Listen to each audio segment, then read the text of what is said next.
Greetings and welcome to Unveiling Reality. I'm early, so it's okay. I'm early. I decided to go ahead and jump in. What's up, DJ Liquid Smoke? I haven't seen you before. How you doing? Welcome. Cool Gamer, what's up, buddy? How you doing? Early start. That's right, T-Rex, my man. Hey, Suzanne, how you doing? Everybody's in the house getting here early on. We are just getting ahead of the game here so that we can be ready for the big "I quit" speech from Joe Biden tonight, and then we're going to go into exposing a group that means to do us harm. So I'm gonna introduce you to who those people are later in the show. But first of all, well, I'm glad you did, Liquid Smoke. I'm glad you did, man. I'm glad you did. Hope you'll hang out with us and stick around, man. We love new folks here. Everybody say hey to DJ. Hey DJ, what's up? Yeah, so I jumped the start time a little bit just because I saw a lot of the other people that were covering it were going live, and I was like, well, let's do it. Let's go ahead and give ourselves 30 minutes to talk instead of 15 minutes before the big "I quit" speech happens. And I guess we'll figure out why or whatever. Maybe, who knows? We'll see. We'll see. We're always here to analyze things. We're always here to figure out what to make of it. So I'm glad you guys are here. How's it going? It's a little bit of rainy here. Maybe some thunderstorms rolling in later on. I got my backup ready just in case anything happens to the power. She's ready to jump in and take over at a moment's notice. Hey, there's Wolfram. Wolfram, thank you for dropping those links. I do appreciate it. Remember what we say. Listen to the wolf. That's right. Cool. And welcome everybody on Rumble. Welcome everybody on X. And everybody on YouTube. Here we go. Yes, he wipes his paws, lips in and howls, and he is here. He is here. All right. So as we get ready for this, I guess it's somewhat of a resignation, somewhat of a well, what am I going to do now that I'm lame ducking it on the way out the door? And I imagine he's going to put a big promotion out for Kamala Harris as the new nominee. Boy, they couldn't win either way, man. This is going to get even worse. I'm seeing a lot of the reactions going around right now about Kamala, and it's not going the way that they thought it would. But we'll see what their mind control machine can do, how it can turn things, maybe get everybody in line just in time to defeat the big bad guys.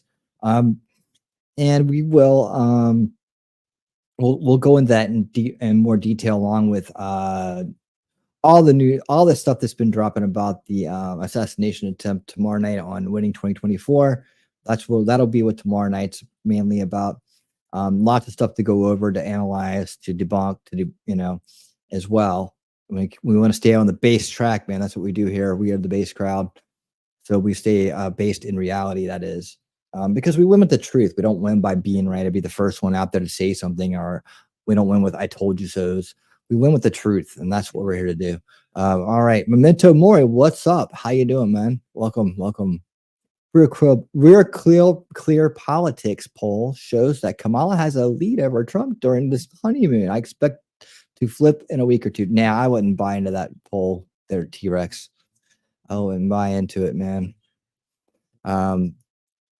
I'm not seeing a whole lot of people going, okay, now. I mean, there's a lot of different approaches, and what we'll look at is how they're going to approach things and what's a strategic approach on our side and recommend that. And we'll look at, what that may be. I don't think we need to go back into her history too far to realize, who she is, but to stay away from some of those topics, to focus on her incompetence.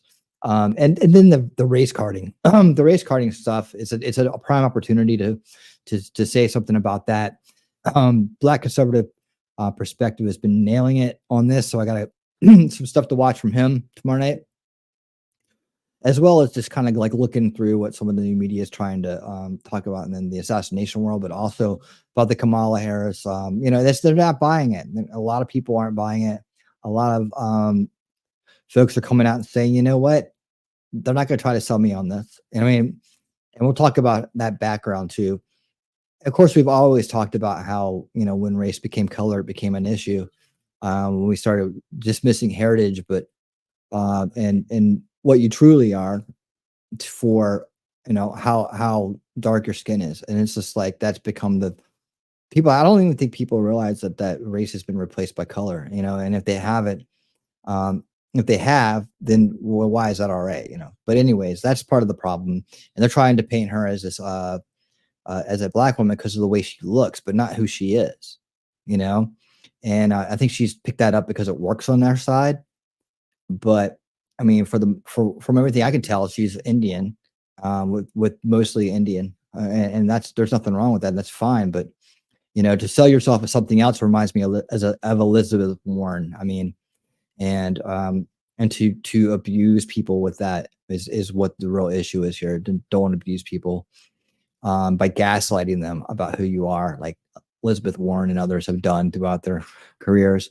And if it's convenient, if it was more convenient for her to be Indian, she would say I'm an Indian, right? And that's the part that really really irritates people, and really does expose and unveil the methodologies behind that type of um, you know racial strategy, right? Like why can't we just be people? Why can't we just go on merit and go on who we are? And that hopefully as people go, hold on now, as blacks and others go, hold on now, this she's not she's more Indian than black. Why do they keep doing this? Why they keep pulling this out? Because they're trying to manipulate us. More and more people are figuring that out. So the more they screw up and do it, I think the better it is, although it is frustrating. It is frustrating. Yeah, a cultural appropriation, yet other people accused of that all the time. Yet when the people who do most of the accusing of others do it themselves, well, that's just fine. That's just fine. They're allowed to just do whatever they want. No, that has to change. That has to change indeed. All right. I mean, I tell you what, I'm excited for the second half of the show to show you guys about this group. I've been talking about people like this since the beginning of the channel. I've warned about it. These remind me of if not former people that did this, but remind me of the people that used to show up to the the legitimate Tea Party rallies and start trying to smear the group with their portrayal.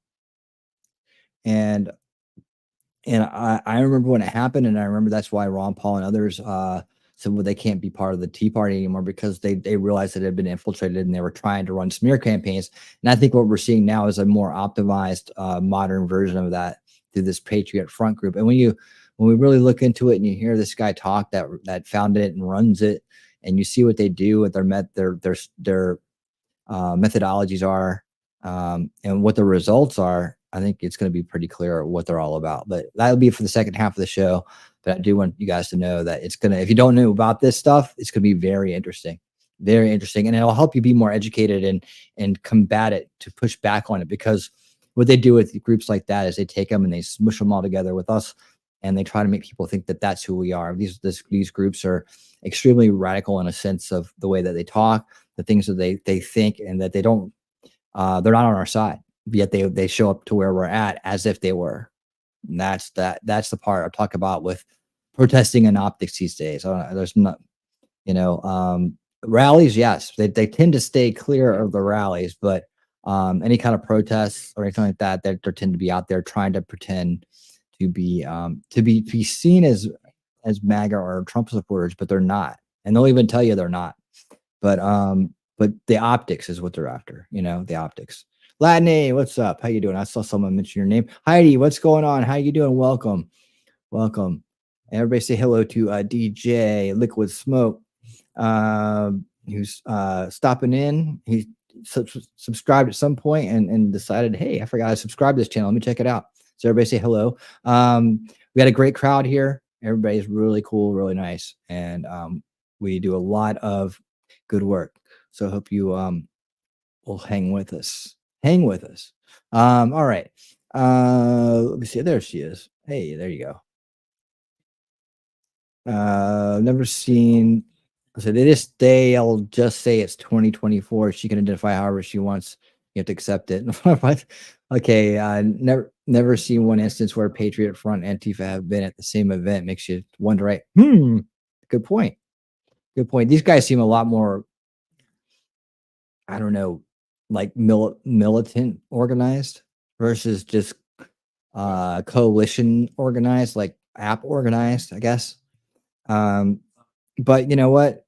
There could be a connection there. Well, there is a connection. The results, right? The results always favor the establishment. So these guys, whether they realize it or not, I'm sure most of them do, are only aiding the establishment and continuing to divide people, um, and also make the optics, make our side look violent, look racist, look all these things that they want us to fit the narrative, the establishment narrative. These guys help that happen, right?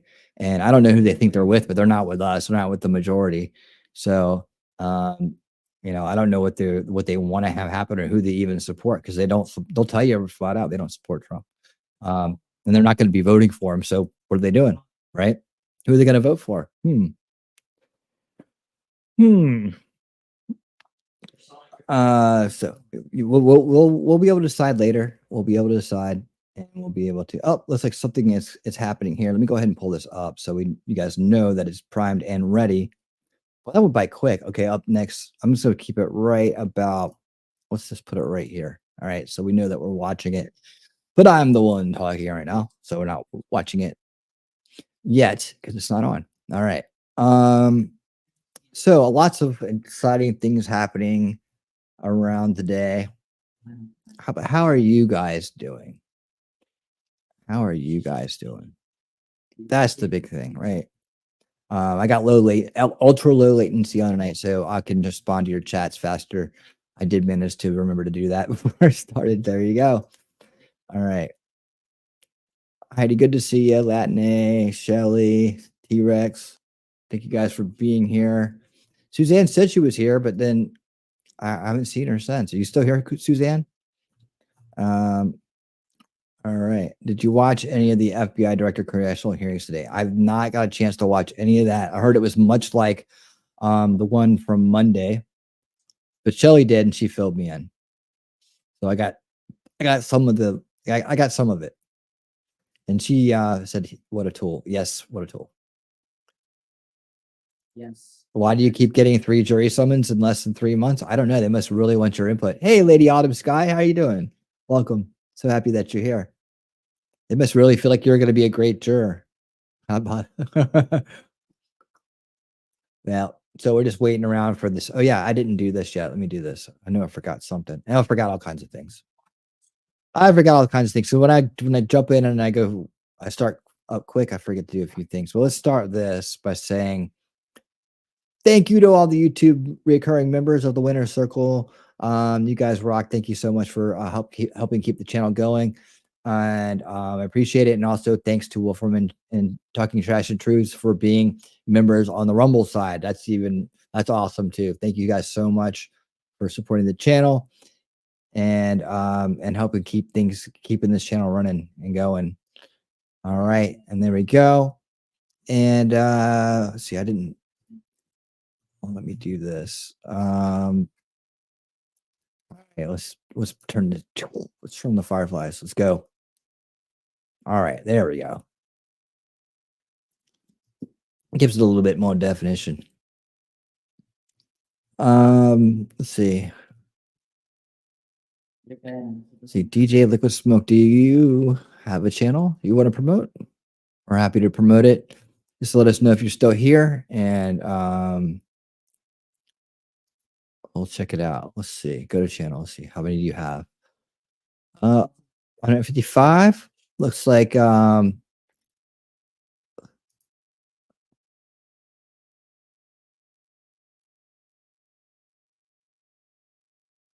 stuff going on there. He's got some videos up. Let's see.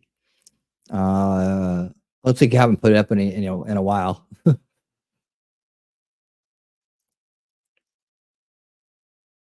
And same Biden. Okay, cool. You definitely look like you're on the team. Let's see. Cool. Can't walk around.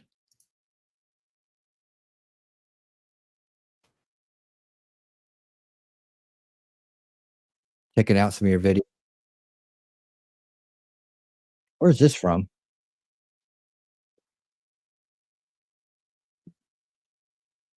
It's at the kind of camp outs and music festivals I used to play. Camp Walk Around does. I don't know where that's at though. Looks like it's the kind of thing. Oof, sound. All right, cool. You went to Burning Man, I see. Cool. All right, welcome.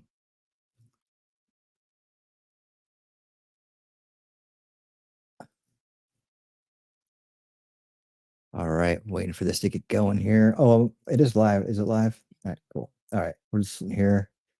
We'll turn the volume down so we can hear him start.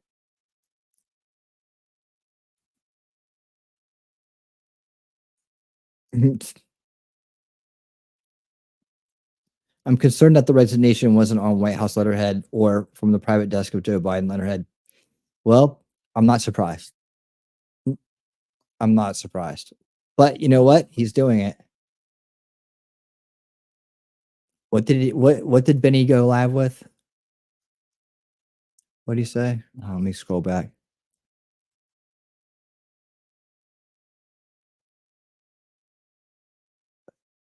Oh no, it's we're watching the address right here. I mean, I don't know if they recorded it earlier and they're just playing it live now, but this is the live broadcast of it. So Benny does not have it yet. He has to wait like the rest of us.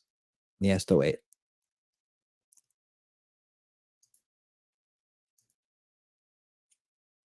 Let me go ahead and get my my X link into the description. Oh, by the way, a little update on the battle between our X platform and our Rumble platform. The battle is still going on, but X got serious today and jumped up to 463 followers. And so they're back to being 10 followers ahead of Rumble. Hopefully, we'll keep adding and Rumble will come on strong and make it a real fight. But Rumble has been a little bit slow lately. Oh, good. Okay, Captain No Nuts has already come by and thumbed down my video. That's what he does now, just to let me know that he's there, and then just to let him know that's engagement. So thank you. All right. And let's see. Oh yeah. By the way, last night, Unrig the Game. Was that last night? Monday night. Chapter 6 and 7 of Woke Inc. by Vivek Ramaswamy were two of the best chapters in the book so far.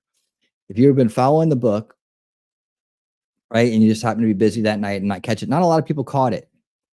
Yeah, and if he shows up, let him talk for a second. I'll read it on another screen here, because he needs to come back on Saturday nights if he wants to actually have us back and forth with me.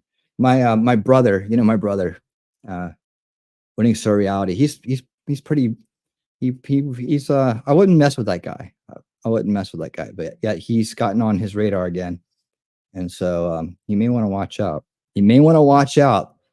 He may want to watch out because there's a list of people that Jeremy Adams used to work with who might love to receive a video about him and what he's up to these days. Yeah, it might. Okay. So, anyways, yeah, once you get on Winning Star Reality's bad side, I wouldn't want to mess with that guy. All right. Oh yeah, dude, chapter 6 and 7 of Woke Inc. by Vivek Ramaswamy was great. It's over on the Rumble side. Not a lot of people have gotten to see it yet, but definitely get out there and check it out if you've been following the book. I think you'll dig it, these two chapters. And even if you haven't been following the book, chapter 6 and 7 are I think you could start there and be all right. I do put a link to the playlist where every chapter is. So even if you start 6 and 7 and want to go back and read the whole book, you can go back and use the playlist to do that. So there you go. Let's see. Okay. We're still waiting to get started here. And let me see what else did I have for you guys. Not much. We're just gonna watch this tonight, and I'm gonna go over the fake. They talk about the alt-right, and that's a lot of people are like, what is that? Well, that's basically all those groups that are made to make us look bad, right? They're all the ones that are out there that aren't part of it, aren't part of the solution, aren't even on our side really, but they don't have anywhere to go. They're not in the establishment narrative. They're not leftists in most cases, not leftists, but the but they're kind of just lost, right? They don't have any place to be. So they're in their own kind of like weird little resistance cult that has, it's like they're like rebels without clues, but they tend to have certain characteristics that that are always noticeable. And that's some of the things that they'll admit flat out and tonight on in this expose about them. And you know, there's not just that one group. There's other ones. There's, you know, they're handled, or they're probably handled and infiltrated, if not completely created by those, you know, those nasty little feds. So this is the group that goes out and like activates and tries to, think about the name. They front, right? They front.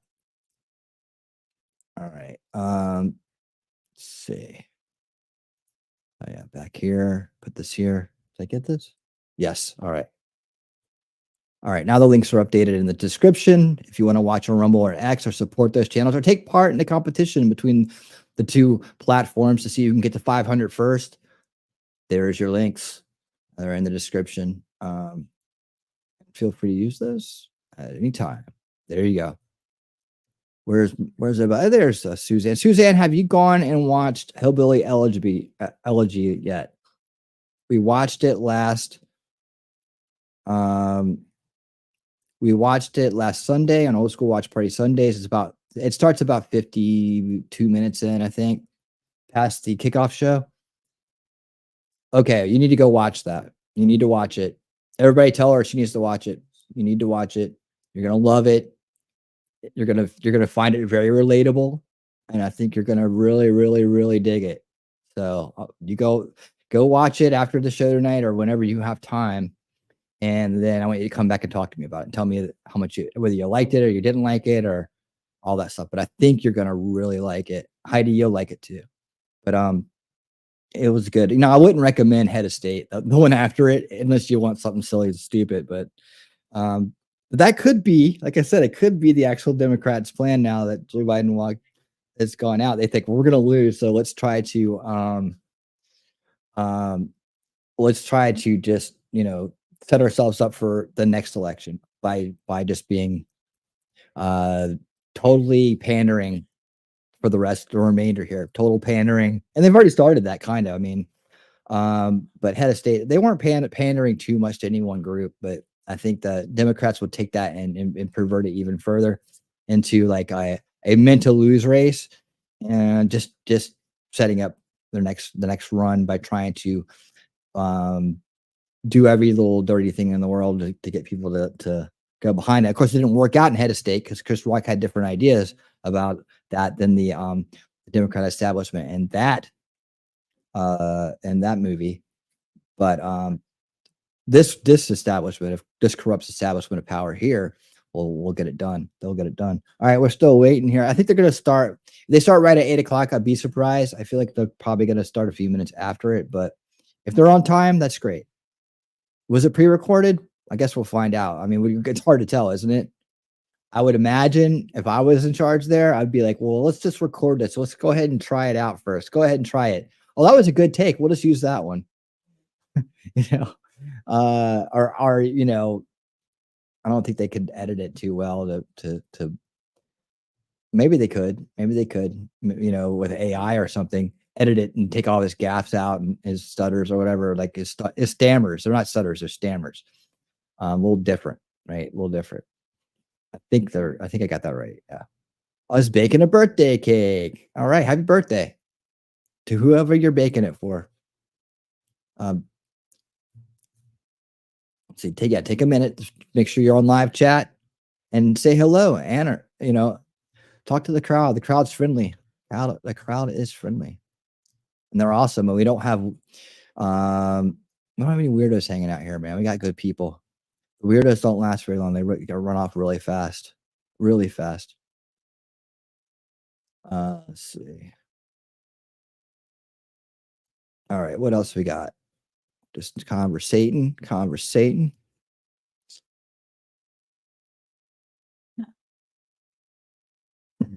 right, cool.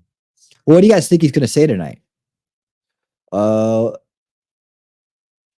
Yep, that's it, Latine. You got him. You got him.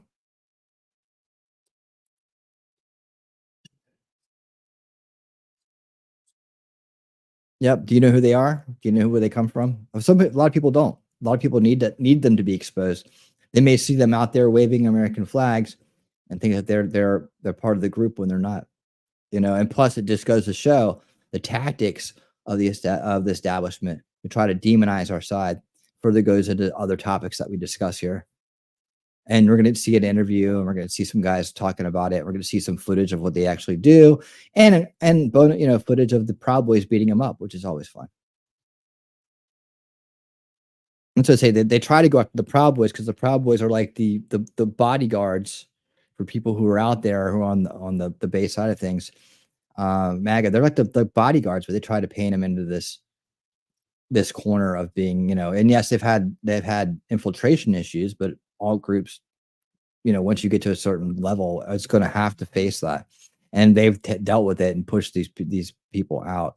Not as bad as the Oath Keepers, but the Proud Boys have certainly had to run people out of their organization that were trying to subvert it, because that's what they do. They try to get their operatives into these informants that are working for the feds. They try to get them into these groups and have them blend in to gather intel and to try to incite violence, and encourage them to do criminal things so that they can bust them for it, right? And then they have that going on. So yeah, but the reason why they don't want the Proud Boys out there is because the Proud Boys are kicking ass against their little operatives, whether it's Antifa or Patriot Front or or BLM or Alphabet Mafia or whatever, whatever group is hiding behind a okay, here we go. Looks like we're getting ready to start. My fellow Americans, I'm speaking to you tonight from behind the resolute desk in the Oval Office. In this sacred space, I'm surrounded by portraits of extraordinary American presidents.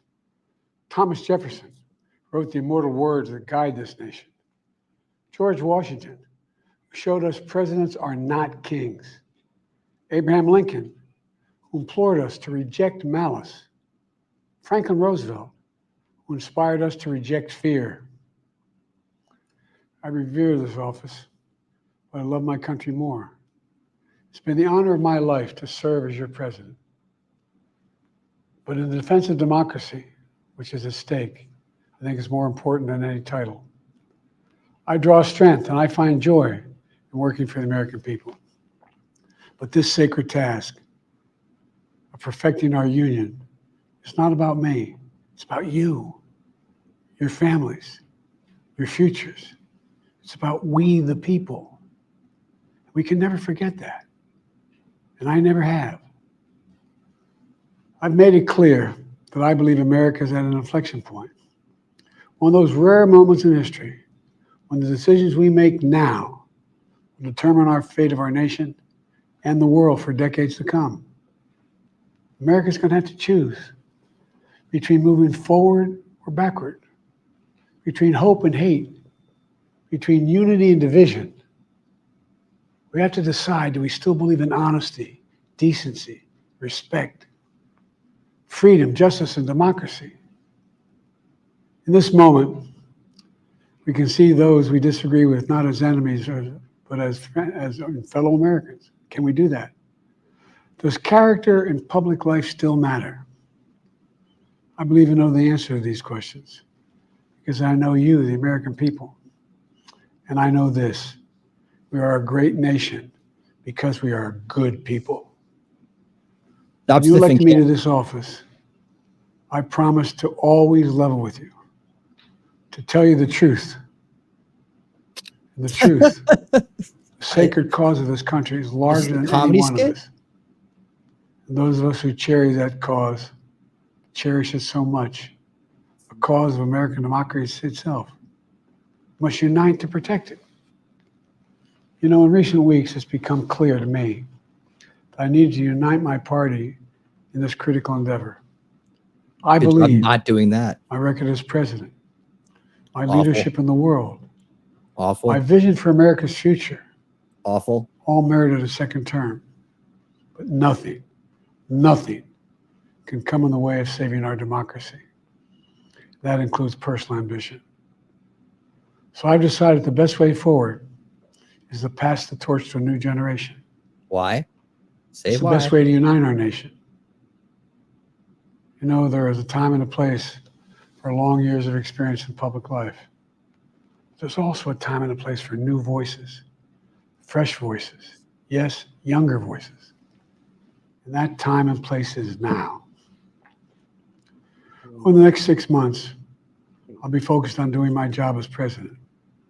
That Packing up means I'll continue to lower costs for hardworking families, never grow happened. our economy. Doesn't happen. I'll keep defending our personal freedoms and our civil rights, from the right to vote to the right to choose. I'll keep calling out hate and extremism. Make it clear there is no place in America for political violence or any violence ever, period. I'm going to keep speaking out to protect our kids from gun violence, our planet from climate crisis that is the existential threat. And more fairy I tales. will keep fighting for my cancer moonshot so we can end cancer as we know it, because we can do it. I'm going to call for Supreme Court reform because this is critical to our democracy. Supreme Court reform. Remember when he says that, he means him ruling over you. I will keep working to ensure America remains strong, secure, and the leader of the free world. I'm the first president in this century to report to the American people that the United States is not at war anywhere in the world. We'll What a keep lie. rallying a coalition of proud nations to stop Putin from taking over Ukraine, What a lie. doing more damage. We'll keep NATO stronger, and I'll make it more powerful and more united than any time in all of our history. How? I'll keep doing the same for our allies in the Pacific. You know, when I came to office, the conventional wisdom was that China would inevitably surpass the United States. That's not the case anymore. And I'm going to keep working to end the war in Gaza, bring home all the hostages, and bring peace and security to the Middle East and end this war. We're also working around the clock to bring home Americans being unjustly detained all around the world. It's been over a year. We've come so far since my inauguration. On that day, I told you, so far down. we stood in a winter of peril and a winter of possibilities. Peril and possibilities. What? We were in the grip of the worst pandemic in the century. The worst economic crisis since the Great Depression. Thanks to your old boss. Right. The worst attack on our democracy since the Civil War. Yeah, the attack on Trump, yeah. We came together as Americans. We got through it. We emerged stronger, more prosperous, and more secure. Today, we have the strongest economy in the world, creating nearly 16 million new jobs, a record. Wages are up. Inflation continues to come down. The racial wealth gap is the lowest it's been in 20 years. We're literally rebuilding our entire nation, urban, suburban, rural, and tribal communities. Manufacturing has come back to America. We're leading the world again in chips and science and innovation. We finally beat Big Pharma after all these years to lower the cost of prescription drugs for seniors. And I'm going to keep fighting to make sure we lower the cost for everyone, not just seniors. That was Trump. More people have health care today in America than ever before. And I signed one of the most significant laws helping millions of veterans and their families who are exposed to toxic materials. You know, most significant climate law ever in the history of the world. The first major gun safety law in 30 years. Today, the violent crime rate is at a 50-year low. We're also securing our border. Border crossings are lower today Come back. than the previous administration. Come back in a while. I've kept my commitment to appoint the first black woman to the Supreme Court of the United States of America. Oh, yeah. Well, I yeah. also kept my commitment to have an administration that looks like America, But to is be a it? president for all Americans. That's what I've done. I ran for president 4 years ago And still an because election. I believed and still do that the soul of America was at stake. The very nature of who we are was at stake. And that's still the Establishment case. power was at stake. Hey, Jacob. America's an idea. An idea stronger than any army, bigger than any ocean, more powerful than any dictator or tyrant. It's the most powerful idea in the history of the world. That idea is that we hold these truths to be self-evident. We're all created equal, endowed by our Creator with certain inalienable rights: life, liberty, pursuit of happiness. We've never First fully lived Amendment, up the Second Amendment, to this all sacred things you idea, fight against. but we've never walked away from it either. And I do not believe the American people will walk away from it now. In just a few months, the American people will choose the course of America's future. I made my choice. I've made my views known. I'd like to thank our I can great hear him Vice President swallowing. Kamala Harris. She's experienced, she's tough, she's capable. No, she's not. She's been an incredible partner to me and a leader for our country. No, she hasn't. Now the choice is up to you, the American people. When you make that choice, remember the words of Benjamin Franklin hanging on my wall here in the Oval Office, alongside the busts of Dr. King and Rosa Parks and Cesar Chavez. When Ben Franklin was asked, as he emerged from the convention going on, whether the founders have given America a monarchy or republic, Franklin's response was, a republic, if you can keep it. A republic, if you can keep it. Whether we're we trying to keep our republic is now in your hands. That's right. My fellow Americans, it's been the privilege Hey, Lex. of my life to serve this nation for over 50 years. Nowhere else on earth could a kid with a stutter from modest beginnings in Scranton, Pennsylvania, climb on power, one day sit behind the resolute desk in the Oval Office as President of the United States. But here I am.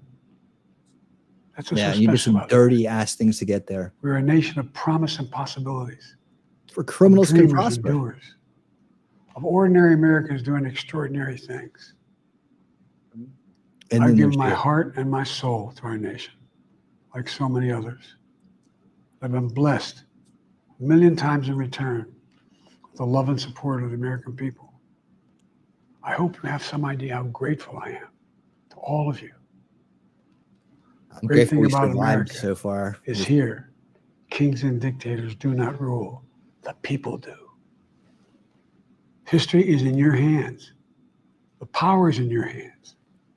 The idea of America lies in your hands.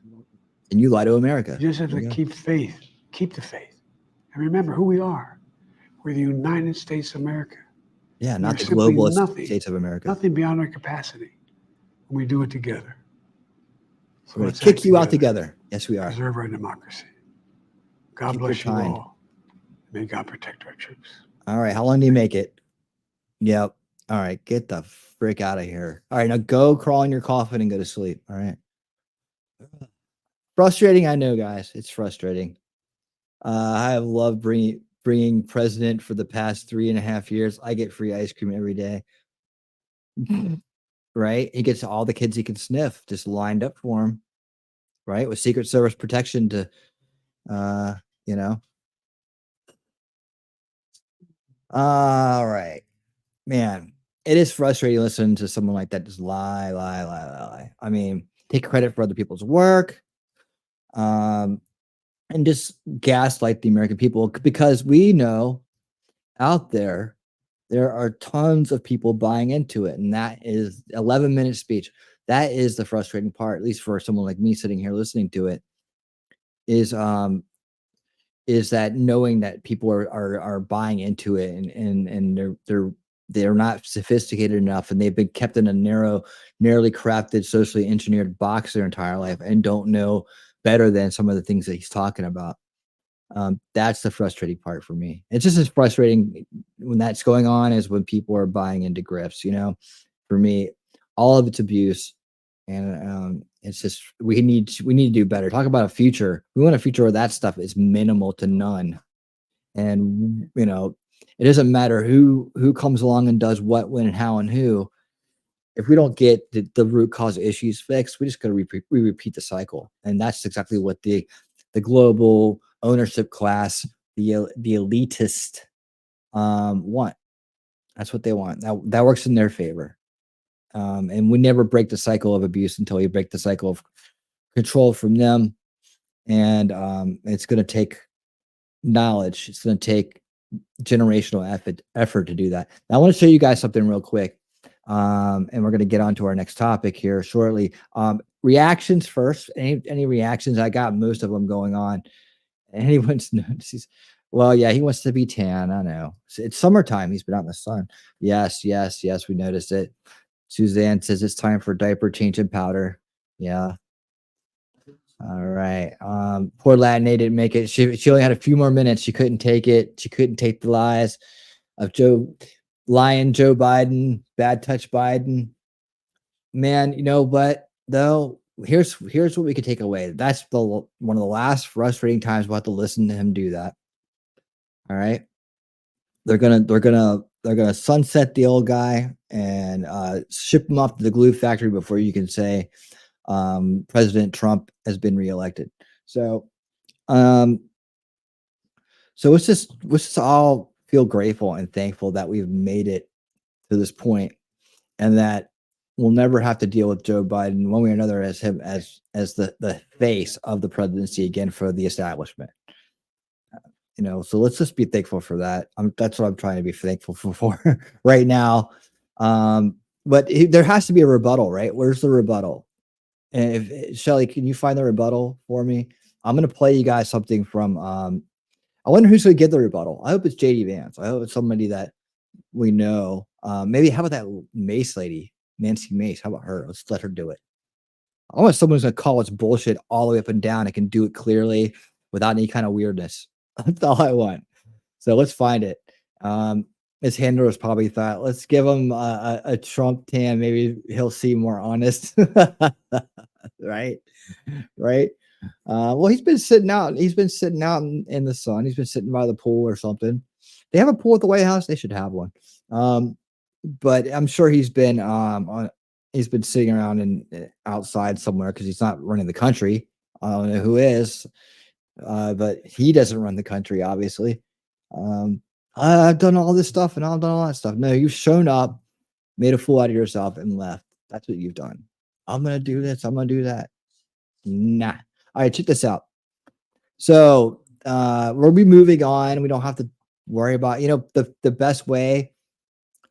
The best revenge now is just living well, of course, but also to just put him in the rearview mirror. We don't have to deal with that guy anymore, and we'll be turning our attentions to Kamala. But really, it's about, and Vivek said right, we're just fighting a machine. The puppet in front is fun to pick on, and we do need to do a little bit of that. But we just need to make people understand their policies suck. Their intentions are bad. They're bought out. They're sold out, and they don't. Who's running the government? Not these clowns. Who's making the decisions? They're getting handed to them, and they go perform for everyone. That doesn't happen on the other side, and that's what. Why is the picture moving up and down? That's weird. Watch. Let me show you. See if you guys can see it. It's like moving it. It goes doop doop doop doop, and now it stopped. Okay. So, anyways, moving on to Kamala Harris and what a bad choice she is and how she's not going to win. It's her record. We can just go by her record, right? Hey, Daisy. We can go by her record. Was it pre-recorded? Probably. I don't know. He looked a little stunned when it went live, but I mean, in the setup, man, they're not doing this guy any favors. He never looks at anybody. He's not looking at anybody in the eye.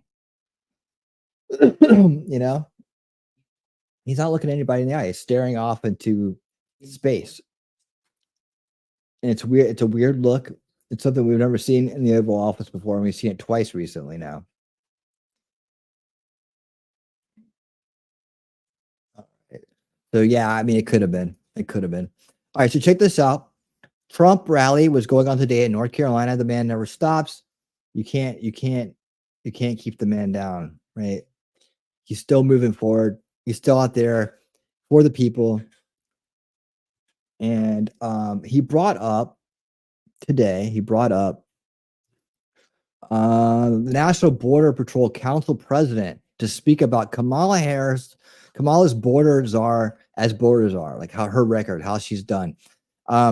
So you know that they've also been out there in the mainstream media trying to say that she was never border czar. I don't have any of these clips available, but I've heard that they were trying to just pretend like she wasn't. And I think that we're going to see some of those clips tomorrow. I'm pretty sure I saw that on. And so I got that in that bucket. So come back tomorrow and for that we'll dig into that, and we'll dig into the assassination evidence and stuff. That's what's real, what's not, what to be concerned about, what to toss out the window. That's all tomorrow night. So right now, though, I want to show you this. I haven't had a chance to listen to it yet, so this will be a reaction. And let's go. Let's see. Volume up. Let's do it. Kamala Harris knows what she needs to do. I was there. I gave her all of the policies that she needed, all of them, and she refused to implement them. She does not care about you. She does not care about the safety of this country. He does. This is the man for the presidency.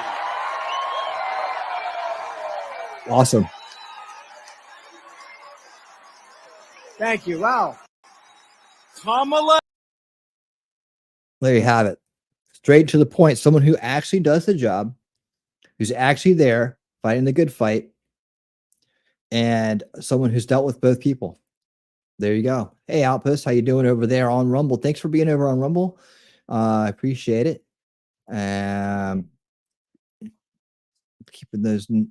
Keeping that going over there. I appreciate all the people that are over on Rumble tonight. Rumble's been a little slow. And thank you for the new sub, the new follower. Someone's in there. Wants Rumble to win. Calling out names. All right.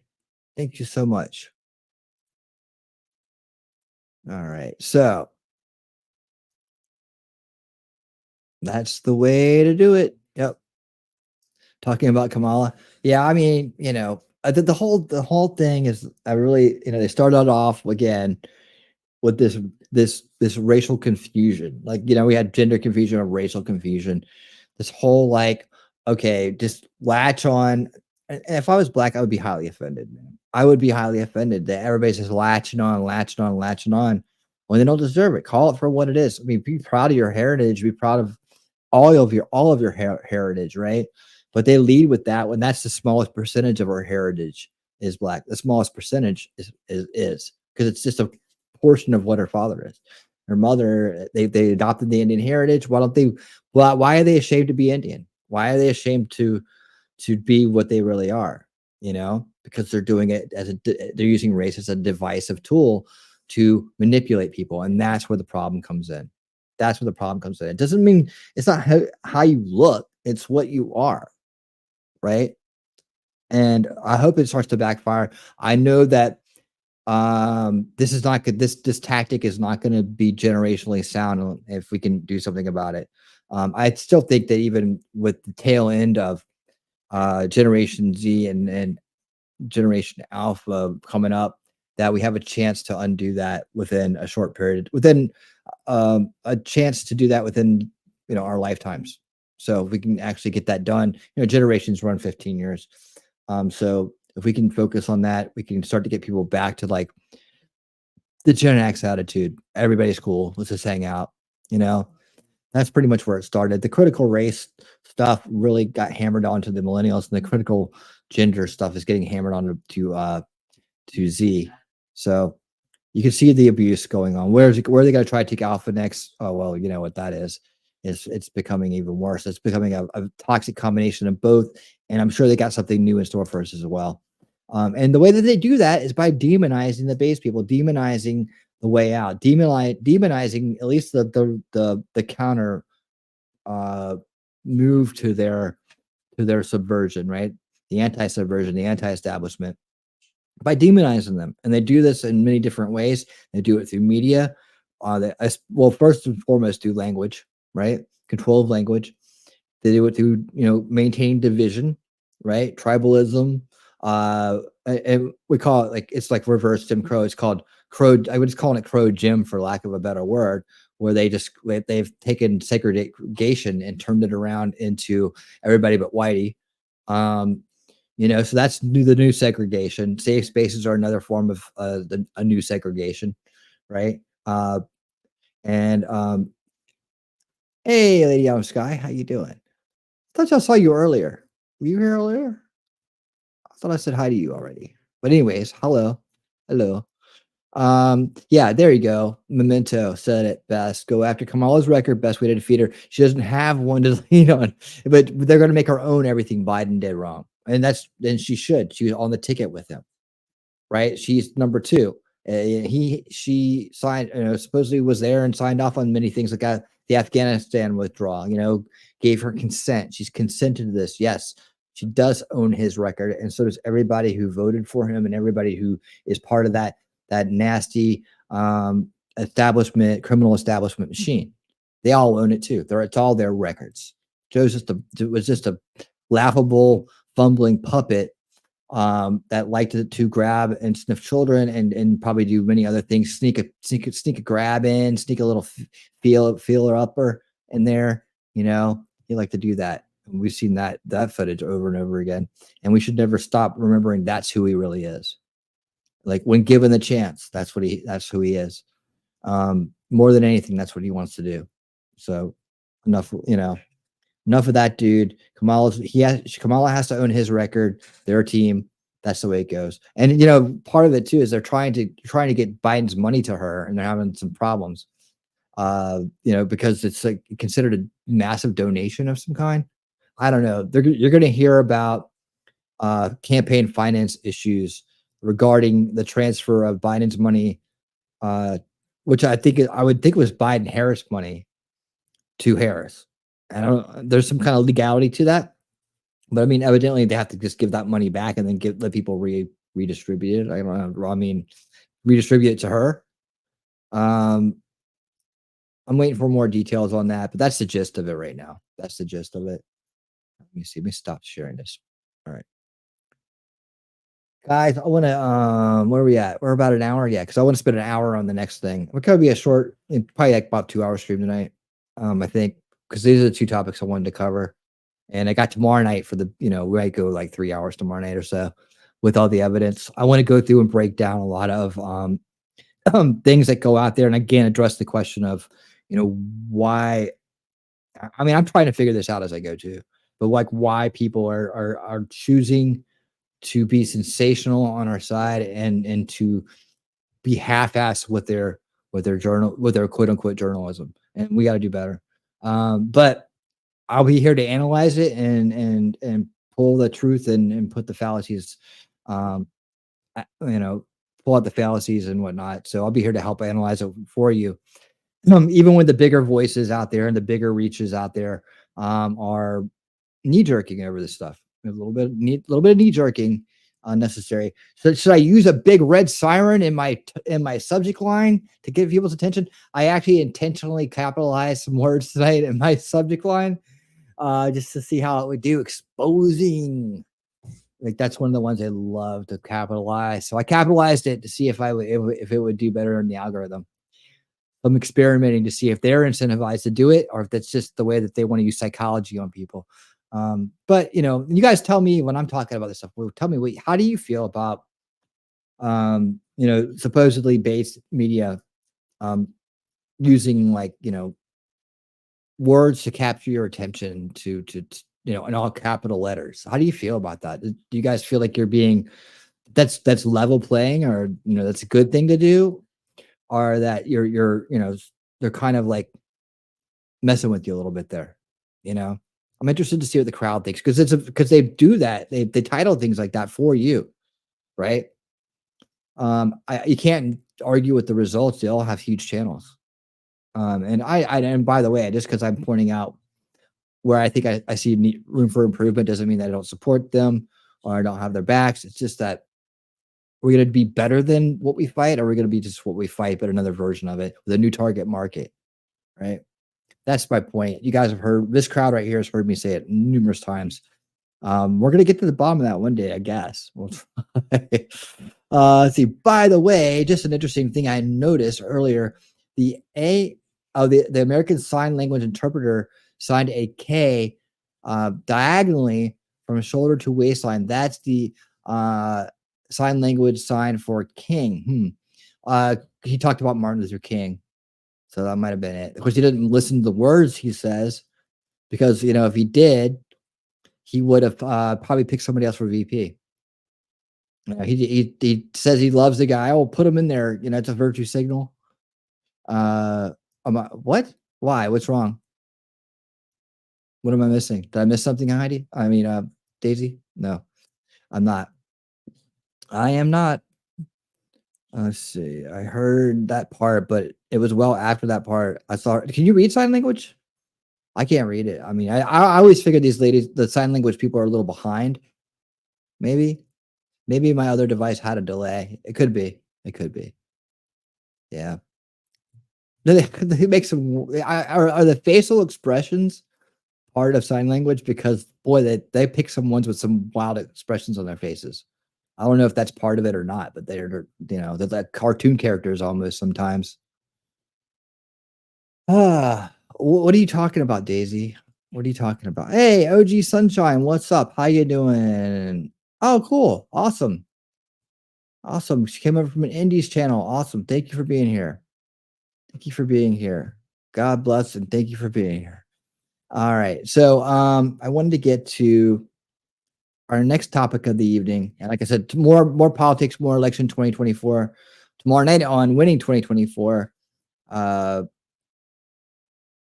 Probably be 8 p.m. Eastern. Probably will be an evening show.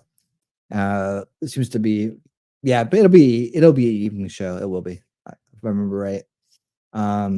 Okay, so next, the ways they villainize us. It's been another topic we've talked about. How they put on and create optics to then use against us to then keep their base in a box. There is a group out there that uses the name Patriots, right? Uses the name Patriot in their name, Patriot Front, and they're not patriots. They are a front, and they're not on our side. And when they show up to where we are, it's trouble. When we need to know, if you don't know who these guys are, I'm going to introduce them to you right now.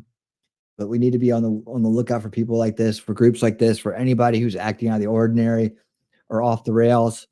If they can't come around, they need to go. They need to hit the road, because at that point we know they're just there to cause trouble, and those results only favor the criminal establishment that we are fighting against to save our country. So let me pull this video up, and we'll start with the introductions. If you're on the Rumble side, you may have seen the trailer that had bits and pieces of this interview in there. It's not very long, but there's a lot to talk about in it.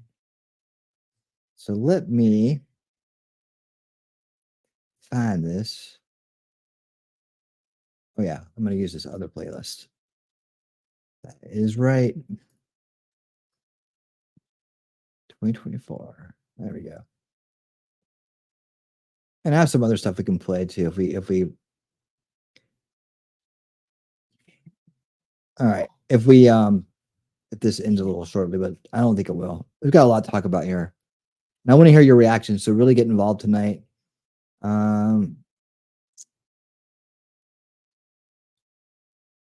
Should have been just right here in my history. Hold on.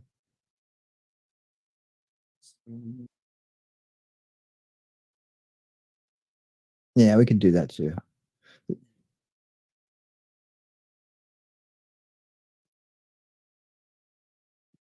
Give me 1 second. I'm almost there. Here we go. A Fed psyop? Perhaps. Wolfram, thank you so much for gifting 5 memberships. I appreciate that. And so do the people who got those free memberships. Here we go. It's cold. Up good for Vietnam. It has to do. I can't imagine a more beautiful thing.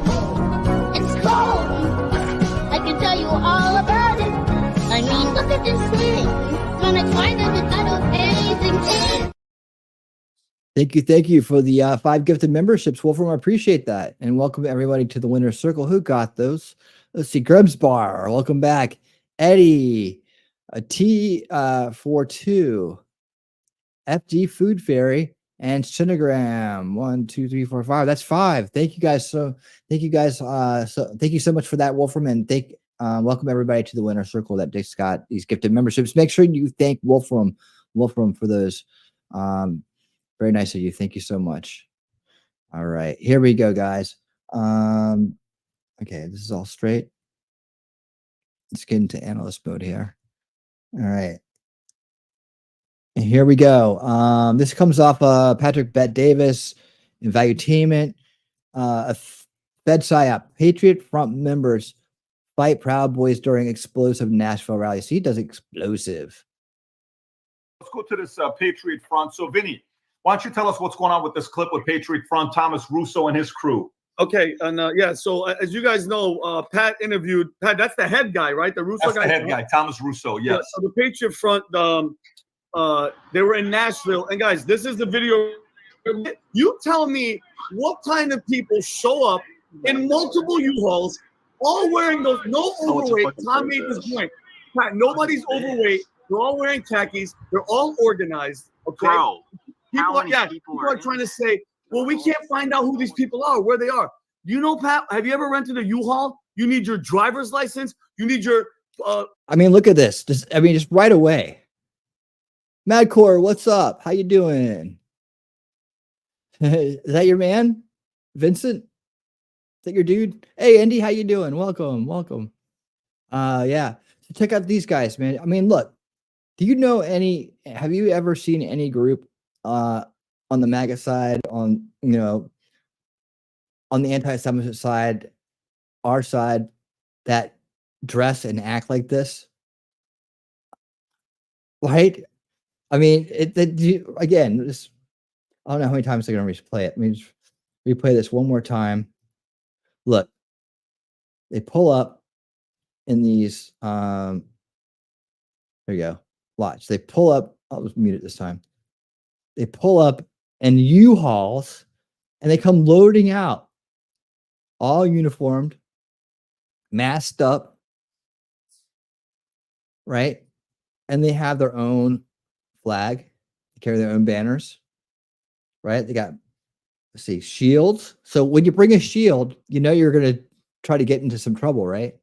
I mean, when you come ready to fight and you have your face covered, what's your intentions? You think you're there to represent freedom, liberty, American way? Oh, man. How bad did they make us look? And see, because they're coming out there with American flags, like you can see on the thumbnail from tonight, they carry these flags. They have their own type of. You see, they fly it upside down. They fly flags upside down, and these are the colonial flag. It has like 13 stars on it, right? And then they have their own version of it. They kind of like, it's just. I guess it's a Patriot front flag. I have no idea, but this is the way they do, right? It's the one with like the you can kind of see here. Let's see if we can get a good look at their flag. It's on the thumbnail, but they have them mixed in. Right? And there they go. Now, who are these guys? And I can't wait till somebody infiltrates their group and gets the lowdown on them. So let's back it up and we'll listen to some more of the interview here. Think of their name, Patriot Front. Is all the clear markings people are where they are. You know, Pat, have you ever rented a U-Haul? You need your driver's license. You need your proof of residency. Okay. This is all the clear markings of the feds. And just think of their name, Patriot Front. All right. The definition of front. Are you ready? Put on. A person or organization serving as a cover from subversive or illegal activities. Okay. It's in the name. And I think this is, guys, this is obvious. Please do not fall for. One more time. I want to hear that again. Okay. It's in the name. And I think this nation serving as a cover from subversive or illegal activities. Okay. That's what front means. That's what front means. Serving as a cover for subversive activities. It's Suzanne's birthday?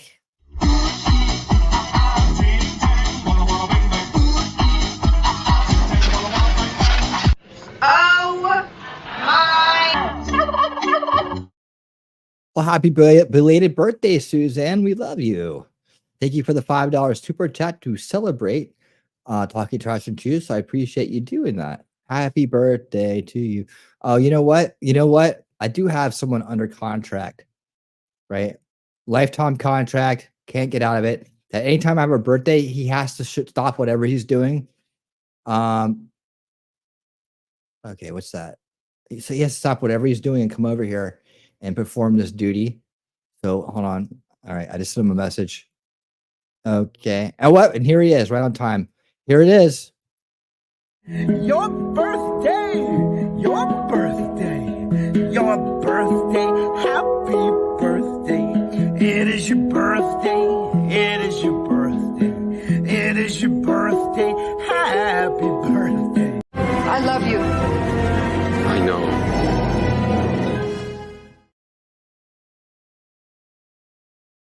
Oh wait, you weren't supposed to see that last part. Okay. Yep. Thanks you, Shizzy, for fulfilling your lifetime contract to come over here and sing happy birthday whenever I need it done. Man, he looked so young back then. All right. Cool. Okay, I just got this. Well, actually, we're gonna finish up.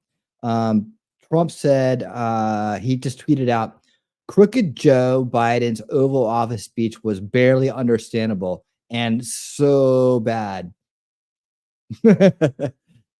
Awesome. Yeah, he's absolutely right. Absolutely right. And it was chock full of lies. Should I put a red siren on my title because it was chock full of lies? Maybe. All right. Thank you for that. All right, let's get back to this. So we run over what front means. Patriot Front is a put on. I keep thinking of that song. Patriot Front is a put on. Put on. All right. Okay. It's in the name. And I think this is, guys, this is obvious. Please do not fall for this. This is a way to make conservatives look like they're racist and they're dangerous. And these guys are clashing, bro. There was a clash where the Proud Boys were beating the shit out of them, and I loved it. Look, watch this. Boom. Taking his mask off. Watch this. Can I take one of his masks? Down on the ground. Yeah, these guys are there to cause this type of problem. This is them, and he tries to demask one of them. That guy had a bad night. The brother did mess like, that's him up. their job, is to come, and the Proud Boys are just chilling, doing their thing, and these guys are paid. Look at them. See, we're telling him to get out of here. Yeah, but Vinny, let me ask you this, right? Yeah. You can stop playing that. Right? The name is perfect, isn't it? It is. Yeah, so there you go. You see what they do. Like, the Proud Boys weren't going to look for them. They came and looked for the Proud Boys, and they told them to get the hell out when they came over there. What in the world? I'd like to hear, and maybe I can search around and find some more, but I like to hear what they're trying to say to these guys. Like, what are they antagonizing? What kind of language are they using to antagonize with? I can imagine what it is. And if they're using the racist terminology, which I think they're using, it probably explains why the brother was messing people up with the clubs, man. One more time, just because screw them and their attempt to try to get in the way of us having a peaceful country. Look, no, Watch this. Taking his mask off. Watch this. Can I take one of his masks? Boom. That guy tries to these guys are there to cause this type of They're problem. not very tough. This is them, and he tries to demask one of them. He does demask one of them. He that's their job, is to come, and the Proud Boys are just chilling, doing their thing, and these guys are paid. Look at them. Yeah, but Vinny, let me ask you this, right? Yeah. You can stop playing that clip. Yeah. So your understanding of this guy's group, the Patriot Front, led by Thomas Rousseau, is to show what? To show like, hey, these guys are really what the Republican Trump's MAGA base really looks like. That's what you think it is. 100%. Nothing like this just organically happens. So You know, I thought that as well, and that's why a lot of people said don't do it. I invited the founder to come on the podcast. Yes. And I had the guy on the podcast, Thomas Rousseau, who is very, very well spoken as a young guy. This guy's not going to go away. Very, very well spoken. And after 2 hours, one of the questions I asked him was, Rob, if you can pull up the clip of when I asked him about Trump, what his answer was about Trump, because I was expecting him to talk about Trump's the greatest president of all time, and he's this, he's that, because that's what the Fed front fake, Soros, all that story would have been. But well, yeah, but they can do that with just optics, because the other side, that being the first veil, people in the first veil, under the first veil, people bought into the establishment narrative. See, they don't know. They're just going by, they just look and see. They believe whatever they see, right? Especially when it's coming from their sources, right? So they're going to just see the flags, see the violence, have the juxtaposition. They're not going to dig into this, right? They'll dig in. They'll hear that they're racist, alt-right, dangerous to America, white supremacy. And these guys are all those things. Don't get me wrong. They're going to find out in just here in a little bit that they're all those things. At least they say they are, right? At least they're posing as that, right? But to come out, I think at this point and distinguish themselves is another tactic. As separate is another tactic. See, the people that they want to use the optics on, they're never going to figure this out. But then there's other people. There's a lot of people still that are outside of the establishment narrative these days that are into the alternative narratives, but are so taken in by the amount of fraud in this world that they have a hard time believing in anything. And then there's a lot of people that are taken in by these deep rabbit hole conspiracy grifts, right? That tell them that this isn't possible, or that because if you have money, you're part of it, or in some way, shape, or form, that there's no escaping the overlords, right? That's in some way, shape, or form they got you. That they don't believe that there's an antithesis to this evil, but we know there is. It's called good, and it has to exist. There is balance in this world. With there's always a fighting chance. Otherwise, we'd also all be in chains right now. Most of us wouldn't be here. So, hey, Grim, what's up, man? How you doing? Oh man, look at that. See, Grim's an awesome dude. Comes in to say thank you to Wolfram for the gift membership. That is great. And so did Indy. Oh, see, wait, hold on. Who else got these? I saw it earlier. Did Indy, did you get one tonight? Let me go ahead and heart that. Okay. Well, she got one earlier, I know.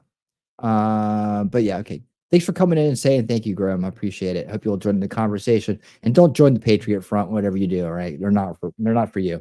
There you go. Ding. Yes, thank you so much. Okay, yep. It's probably it's either Shelly, Mimsy, or Wolfram. Those are usually the three people that are buying gifts memberships for everybody. Between the three of them, they represent all the members except for the people who joined on their own. So I do appreciate all their support and everything they do. You guys rock. Okay, so like he's saying, let me back it up a little bit. I kind of got off track with that. The Fed front fake, Soros, all that story would have been. But here's right. So I think that they're trying to recruit though this way by saying they're not with the establishment. They're not with Trump. They open themselves up to being able to recruit certain types of people. Especially a lot of people that are dwelling down in the abyss of a conspiracy grift rabbit hole. Right. There's a lot of people that are still stuck out there.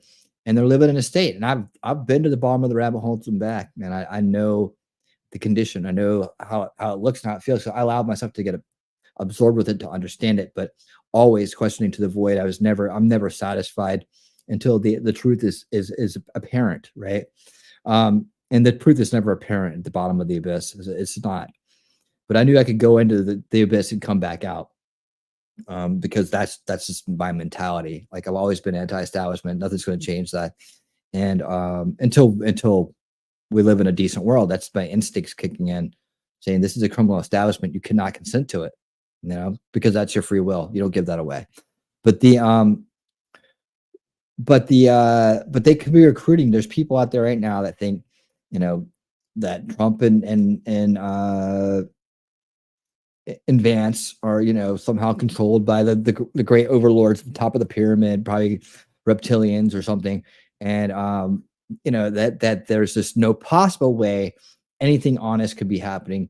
There's no possible way that the good people in this world have actually united, and that, you know, there's no possible way that somebody with money can be a good person. And it's just, you know, they have to convince themselves of these things, and so they don't want to associate with MAGA. They don't want to be part of it.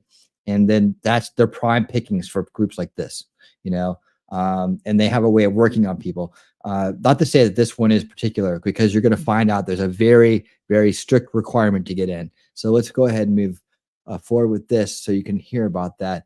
An amazing watch. What if all his video on political triangles dropped past 36 hours, 100% worth it? Send me the link. Send me the link, Grim. I'll definitely check it out. But I've warned the crowd about these type of things for a long time, and why these, you know, that they will try to infiltrate our side, and they will try to create optics to make us look like everything they want to fit their narrative, right? And you'll see why this Patriot Front is a tool for that, whether it be a handled tool, a Fed created tool, a Fed handled tool, or just happens to be a result that's doing it. Either way, their output goes to serve the establishment, criminal establishment, and of course that's counter to what we stand for. Here's his answer, Rob. If you can play this clip. Trump. How do you feel about Trump? I have a balanced opinion on Trump. Okay, that's the dude who started the group. What is it with this little tie thing he has here? It's like he's trying to create a look here. This is off the mark. It looks like, I don't know, man. It's like, I think you're supposed to wear this on me. Maybe that doesn't matter. But anyways, he's got this look going on, kind of like a preacher look, right? Would you say it's kind of like a cult leader look? Send me a chain link. All right, some chain links. Add this to watch later. Okay. Where's you at? Okay, I will do. Because I know when I open it, it's going to play and stop the other video. Oh, wait. Okay, yeah, I've seen it. I've seen that. Authoritarian right, libertarian right. I always go with the one like what amount of government are you willing to tolerate as my left and right paradigm? Like, you know, people that want total government and government to do everything for them, they're very comfortable over there on the left with left policies, Marxism, authoritarianism. They don't want to have to think.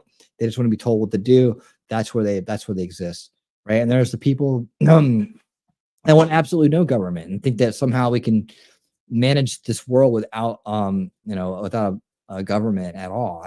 I don't understand that any more than I understand anybody that wants total government. I believe in limited constitutional government, just enough to secure the country and to take care of key things, and to represent ourselves on the national stage where needed.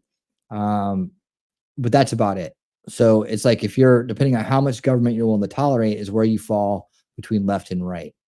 And I would say that I'm a paleo-conservative constitutionalist, Ron Paul position of limited government, constitutionally authorized government. That's where I'm at.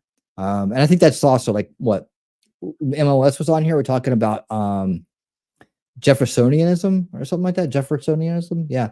Like that. I think we were in alignment with that too. I think that falls into that category as well. So I could throw myself in that category with him as well. Let's see. I keep getting messages here. They're pretty good. Oh Lord. Okay. The picture is worth 1,000 words. I'll show you guys that when we get through this segment. And yeah, what's up? How you doing? All right. Thank you so much. And thanks for sending your husband in to hang out with us the other night. That was really awesome. Hugh. Make sure Hugh always gets the chance to come in, hang out with us too. All right. So let's get back to this guy. Little cult leader here. who thinks he's got it all figured out.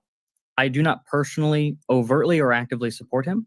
I think the patriotic constituents in America, people who think like I do, are too easily brought in behind politicians who may overpromise and underdeliver. That's your real concern. That's a bullshit line. Oh no, they're going to overpromise and underdeliver. That's the reason to start an entire group of radical, violent posers, right? Because you think that Trump may overpromise and underdeliver. Oh no, I guess we should just stick with the Democrats then. I mean, what kind of bullshit is that? I mean, he really believes people would buy that fucking bullshit. I don't buy that. That's a bunch of BS from a con man. I think Trump is very unique in the political space. I think he has done a lot for the conservative movement. You see things being the norm in conservative politics that under Mitt Romney and Newt Gingrich would have been unthinkable. What did he just say? He's calling out one. Newt Gingrich and Romney are different, but that's not even that fair of a comparison. But but even so, he's not calling out the neocons. He's not calling out rhinos. So listen to his rhetoric. I think he has done a lot for the conservative movement. He's done a lot for the conservative movement. Is there a conservative movement? I think it's just conservative is just like where you are financially, where you stand financially. So he's again using this remedial language, which shows me that he's not really that smart. He just thinks he knows everything. Like he's not sophisticated. He just believes he knows everything. So he's using this very bland, very entry level language with people, and then trying to make some kind of like logic, make it seem like he's making logical sense out of it.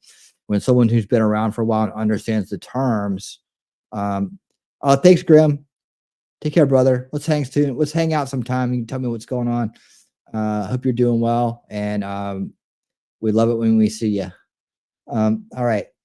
So yeah, it's an entry level, skim by type knowledge.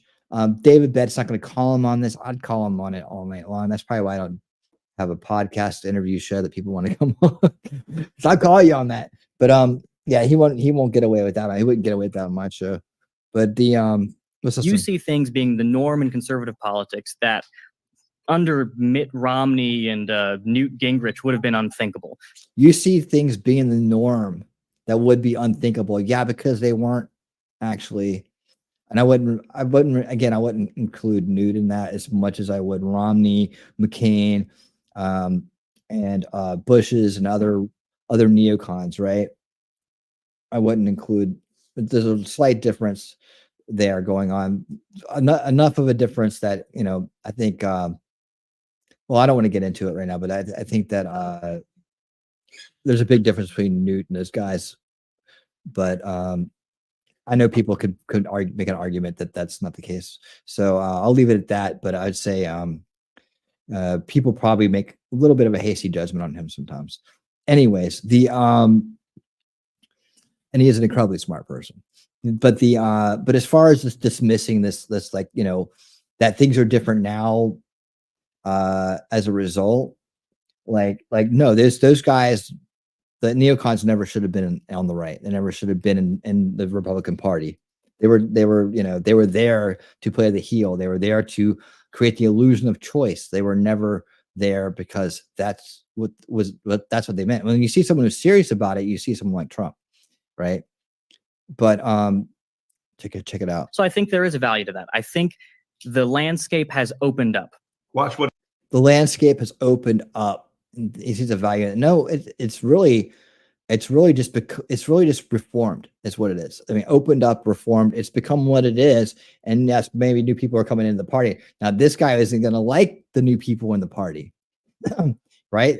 And he's not going to like the new people in the party. He doesn't like Trump's approach at the root because it goes against what he thinks it should be, the way he thinks things should be. What he says. But I don't personally support Trump. I think Trump has to do more. He doesn't do enough. Like he thinks he needs to do more. but he doesn't say what he actually stands for and why he doesn't. He'll tell you why he didn't support him in a second, and you're gonna flip when you hear this. And it's really gonna show you why they want people like this group out there creating optics. Such as what? Like, what does he need to do? I think his support for Israel is one thing in particular, and perhaps his favor of those Zionist politics is one of the biggest things that are perhaps holding Trump back from a true America First policy. All right, he's one of those guys. He's one of those guys.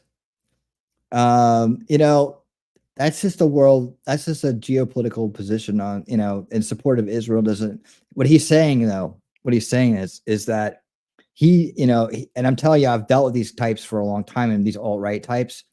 This is the anti-Semitism they talk about in the alt-right, right?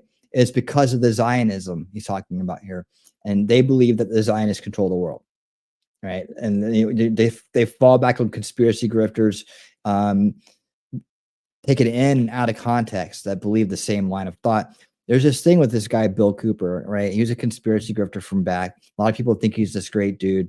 And you go, oh, he was so ahead of his time, blah, blah, blah. You know, he knew things that were accessible, and then he made up things like aliens and Zionists at certain different points. But the Zionist part of it, I believe he even said, was put on him by other people. So he may have, like, it may have been back in that time that he was putting out information. He's putting out it in his way, kind of alarmist, and mixing in his own takes on things.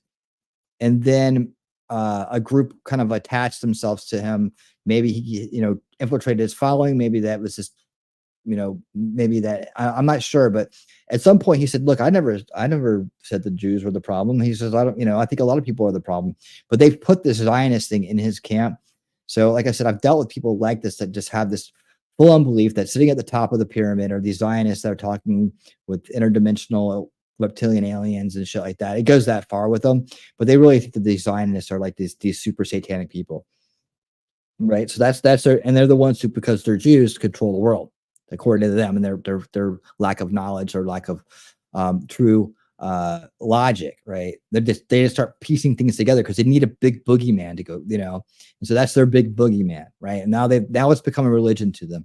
See, Memento says, whenever I hear the Zionists this or that, I stop listening. It's the same old song you hear it left and right. Yes, exactly. It does. It is the same thing, and you should tune it out when you hear it, because it's what they've done is they've gone and they're looking for the one group, and they're looking for the one group to blame, like who's at the top of the pyramid. They're searching for the top of the pyramid, right? And trying to figure out who is at the top of the pyramid, and in a way they think that they're trying to, you know, direct action, right? So like if we stop this group, everything suddenly becomes okay, right? And I want to tell you right now, there's no one group that you could stop where everything automatically becomes okay, right? Even if we stop the global ownership class, we still have to repair the damage that's been done over generations in order to make things okay. That's why I approach things the way that I do, right? I don't just go say, go get this group, right? Or go get these guys, right? Because that's gonna, if we stop them, then everything turns around like magic. No, it's been a long-term implementation through of corruption generationally, right? It's so that, you know, we talked about how they go after the kids first, and what they do generationally to each generation. How we have so many more broken people these days than we did in the past, and how that aids them, how that helps them keep chaos and division so that they can stay on top, you know, so we can never unify and realize they're the problem, right? And that we don't need them. That's the even worse part for them, is if they're not needed, right? So they're the reason why people end up at that Zionist is everything place is because they've been following the rabbit hole down, and they've been led into this dead end where, okay, here it is, it's the Zionists, go get them, right? And they're told all these wicked things that they do to children and all this stuff. They're giving plenty of subversion and propaganda to go after them. I'm not saying they're great people. I'm not saying Zionists got it all, you know, they're without, you know, some of them aren't without, you know, without issues, right? But I'm saying they're not the root cause issue. They're just part of a bigger problem. The ones that are part of the global ownership class that put out and enable these systems of abuse, these systems of subversion, whether it be informational or traumatic abuse, that encourage this. They're just as culpable as anybody else who's, a mouthpiece for them on the media, right? They're putting money behind it. Yeah, but you know what? You can put money behind it or not. It's now recycling itself, through being handed down. That's the way subversion works. You grow up believing something and you teach it to your kids. Well, if someone grows up believing in woke and critical race theory and all this stuff, critical gender theory, they teach that to their kids and tell them they don't listen to the rest of it. It's out there. If someone tries to tell you that, that this is wrong for some reason, or tries to show you the truth, tries to show you their lies about the truth, then don't listen to them. But of course, we know they're trying to show them the truth, right? Like Thomas Sowell trying to show real history to people so that it breaks critical race theory, because real history the truth does break critical race theory. It does break it. And the only people who want that to exist now are people who want racism to exist, so they have division, right? And a lot of times people don't even understand it. They don't even understand they're being used in that way to promote something that is completely subversive and meant to destroy them and to keep our society in chaos and division. They don't even realize it. So here you go. So he's identified himself now, and he's identified his group. So if he's the leader of the group, to get in the group, he has to prove you're gonna have to be talking and sounding just like him and looking just like him. So you can pause it right now. You're Check not this out. for him. If he is really there representing the feds, and you were to have him, I just explained this part, by the way, but this is his take on it. I just explained this part. I think they're comfortable not being fans of Trump because he's such a dive, he's been turned into this divisive person or whatever. He's been turned into this, what do you call it? I'm searching for the wrong word. He's been turned into this polarizing person, right? By the media, by the establishment, by the people that we want, out of here.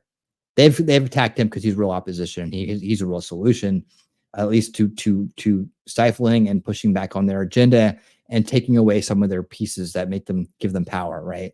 Some of their methodologies, some of their institutions that give them power. That's why, to answer David, sorry, Patrick, that's why they can come out there and do that in this day and time, right?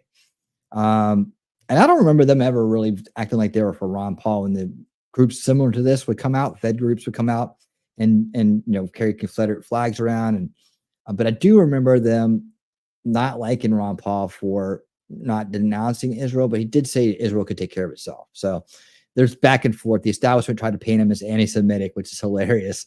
This is Ron Paul I'm talking about back in the day. But the groups like this would come out and start violence with people that were at the Tea Party. And then they would say, well, these groups are hateful. And they'd always show them on the news. And then people would check out of Ron Paul that were on the fence because they'd already been trained that Republicans bad, right?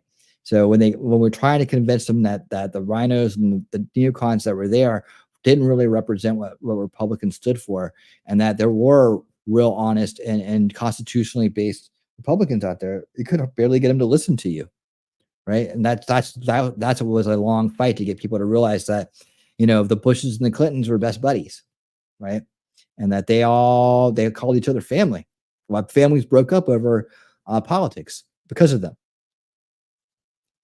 So he believes that this is it's hard to believe, it's, if they were really feds, they'd be saying, yeah, go Trump.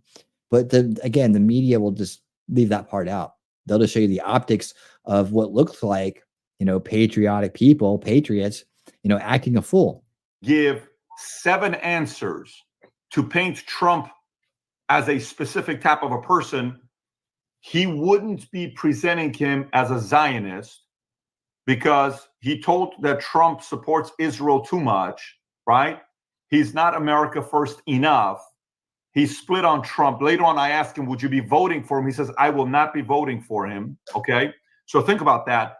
Then by the way, can you pull up the Thomas Russo, Rob, to go to his Wikipedia and Patriot Front? I'm sure he's got a Wikipedia. If you can pull that up. And then I asked him questions. By the time it was done, Vinny, yep, I asked him about Candace Owens. I asked him about different people in America. I asked him, I said, can somebody like me apply to be part of your organization? He says, no, you're not white. So eventually I said, got it. Eventually I said, yeah, if you can just pull up, there it is, Patriot Front, founder right there, Thomas Rousseau. That's the guy that was on the pod. Young guy, well-spoken. This is the feeling I got from Liz. I think everybody who wants to know more about Patriot Front, go watch the interview with him first, because the feeling I got, and Rob will remember this, this is when he got a little bit upset. I said, the feeling I get from you is you're not America first. You're white first. Not America first, white first. And he says, no, I'm America first. I said, no. So in a perfect world, he wouldn't want me living in America. He would want Tom living in America. He wouldn't want you and I living in America. And Rob, you can chime in here on what the feeling you got, because you were there the entire time, Rob. Is it pretty, am I pretty aligned with what the... Yeah, he's saying, basically these guys are flat out, this is the white supremacists, right here they're talking about, and how they're the big thing to be scared of in this world. Hey, sycophant, what's up? Right? Yep, okay. You know the story. All right. He had a newsletter and let someone else be. Now, see, it wasn't even racist. It was anti-Semitic, and it wasn't even that bad. It was literally a newsletter that he wasn't even involved in. Right. And that was fine for a long time. Someone infiltrated it, said something edgy at best about Jews. And then they ran with that like it was the end of time. They ran with that like that. I guess, the whole thing is, racist. I guess people could say it because it was Jewish, it was racist, but the whole thing about, again, listen, if you're Jewish and you want to be considered your own race, you better be part of the fight to take the word race back from color, because race has been turned into color. That's what it means now. It doesn't mean where you're from. Doesn't mean you're that. I mean, in the modern terminology of it, I'm all for taking that word back, right? I'm all for taking that word back, because when race became color, it became a root cause issue to division, right? We got to let people stop. We got to get people to stop thinking. And you can look at yourself and say, I am a color. But you stop thinking of yourself as a color, or else we're never going to get on the same. We're never going to be able to unify. I've seen that firsthand from the results of my show, Repairing History Together, with Gary the Lamb Lamb Scammer.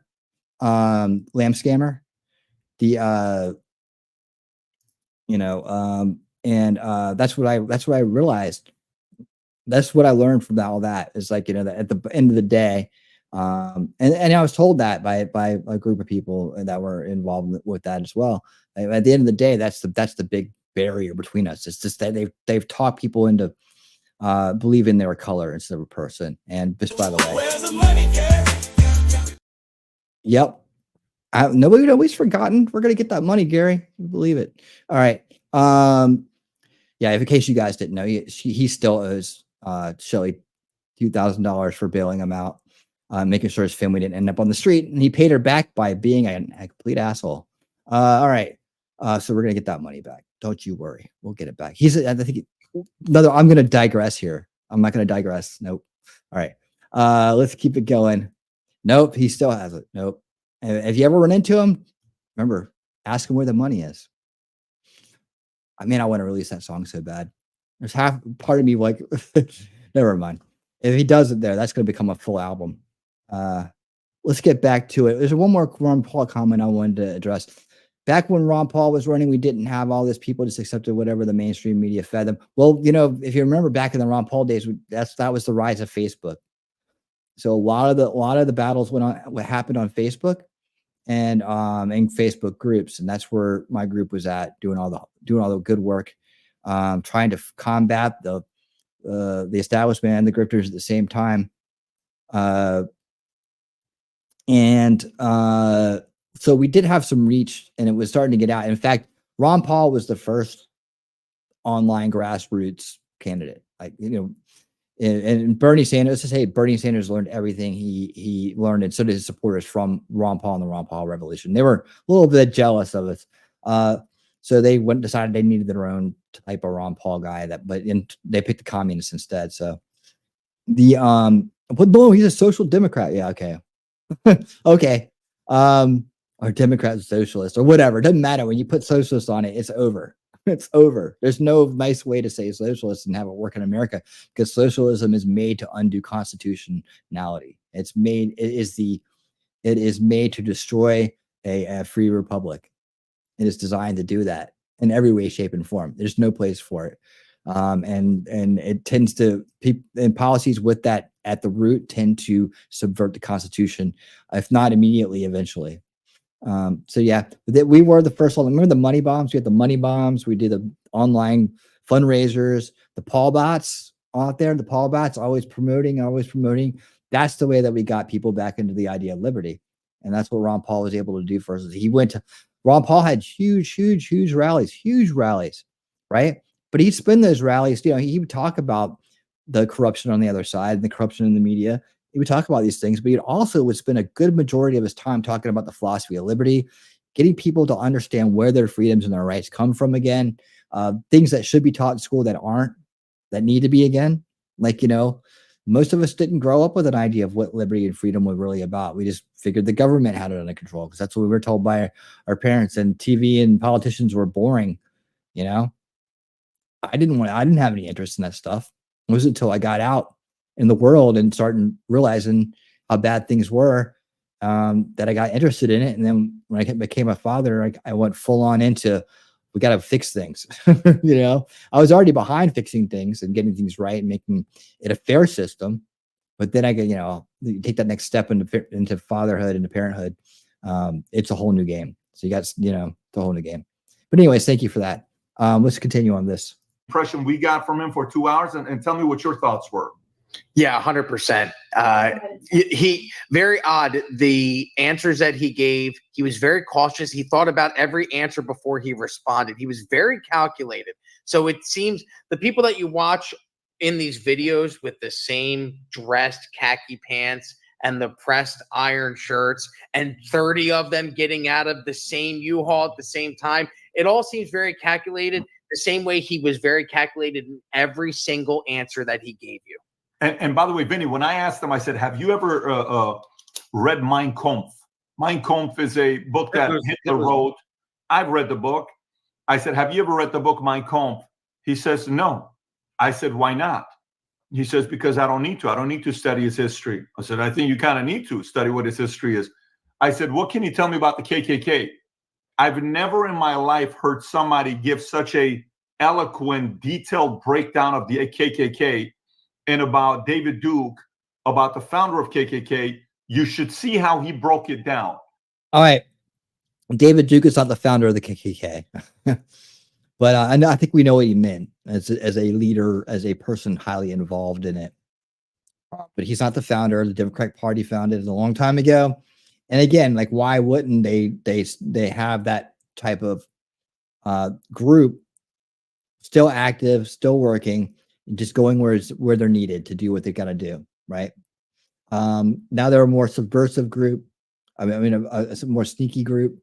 That's what I thought of when I started hearing him talk. Like, this sounds like a modern version of the KKK, designed to wear the mask of patriotism in order to pull it down, in order to villainize it, in order to damage it.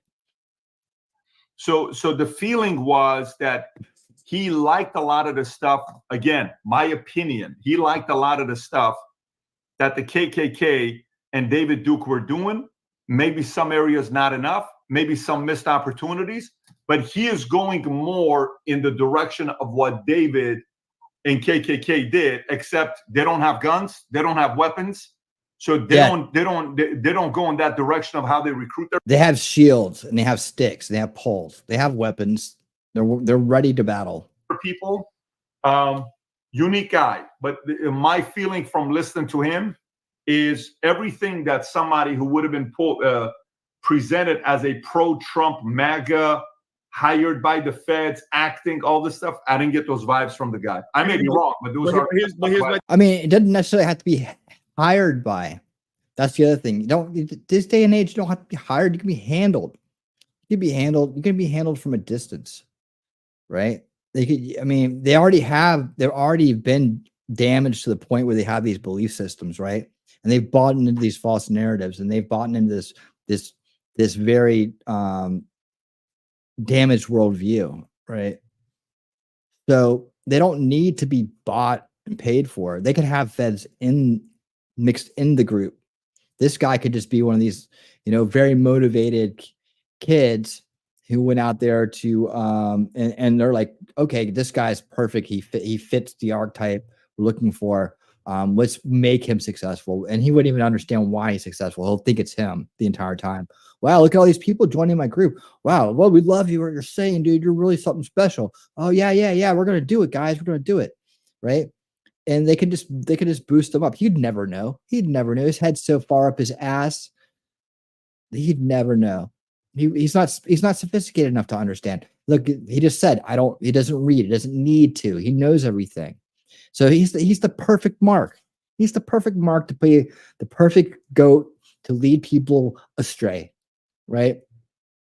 I think if you're a well-trained operative, if you are a Fed, and by the way, doesn't even have a Wikipedia page, and they tell you exactly how to act and what answers not to give, because he can't be blatantly obvious to me, my opinion, and be like, oh, I love Trump and he's no. You have the person speak exactly how he was speaking with you, Pat. Just make it look like he's this person and there's a deeper, bigger problem. Trump, Israel, this and that. No. I think these people, that whole group, I mean, it's obvious when you see it. It looks like they all went to Kmart.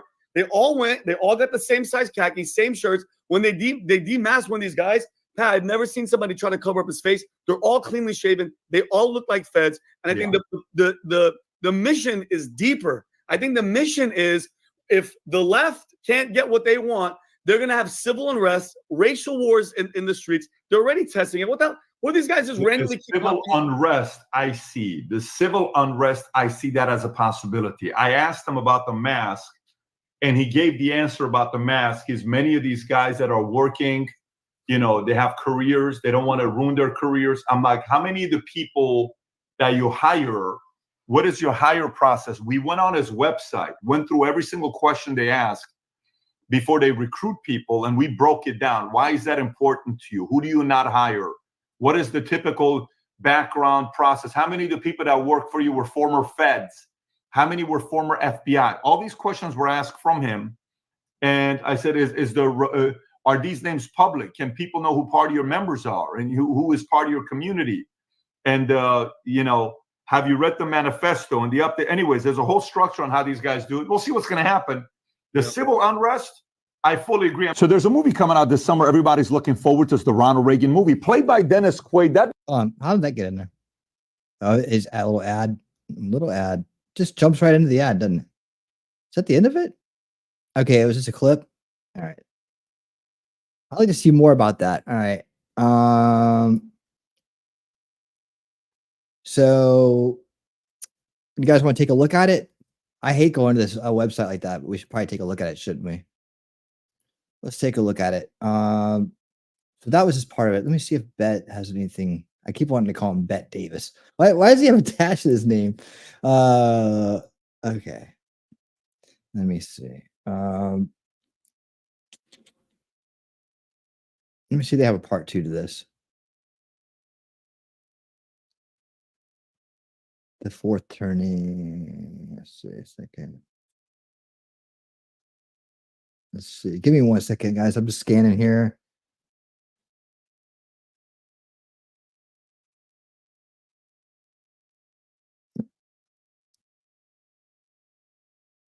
Let's see. Oh, this may have been back a minute.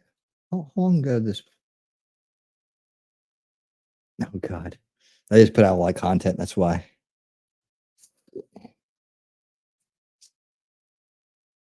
Let me do this. What do you guys think of that, man? Let's hear some comments out there from everybody. What do you think? Have you guys heard of this group? Did you know about this group? What do you think of what this guy's saying? What do you think of my take on it?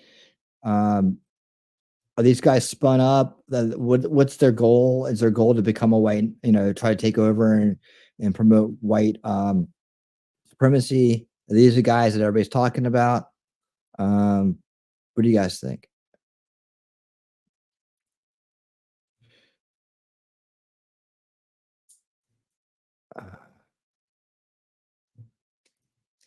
Let's see what you have to say. Holy hell, T3.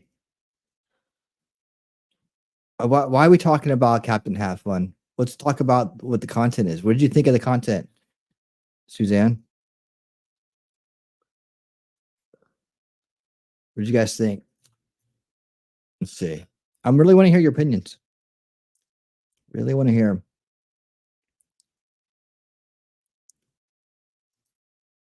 Wearing masks to hide ID, just like Antifa. They're not doing anything. What are they out there doing? That's my big question is, what are they doing? What are they promoting? They're just carrying flags around. What are they doing? What are they saying? Let me see if I can find any kind of things on them here. I hate like looking this group up because it makes me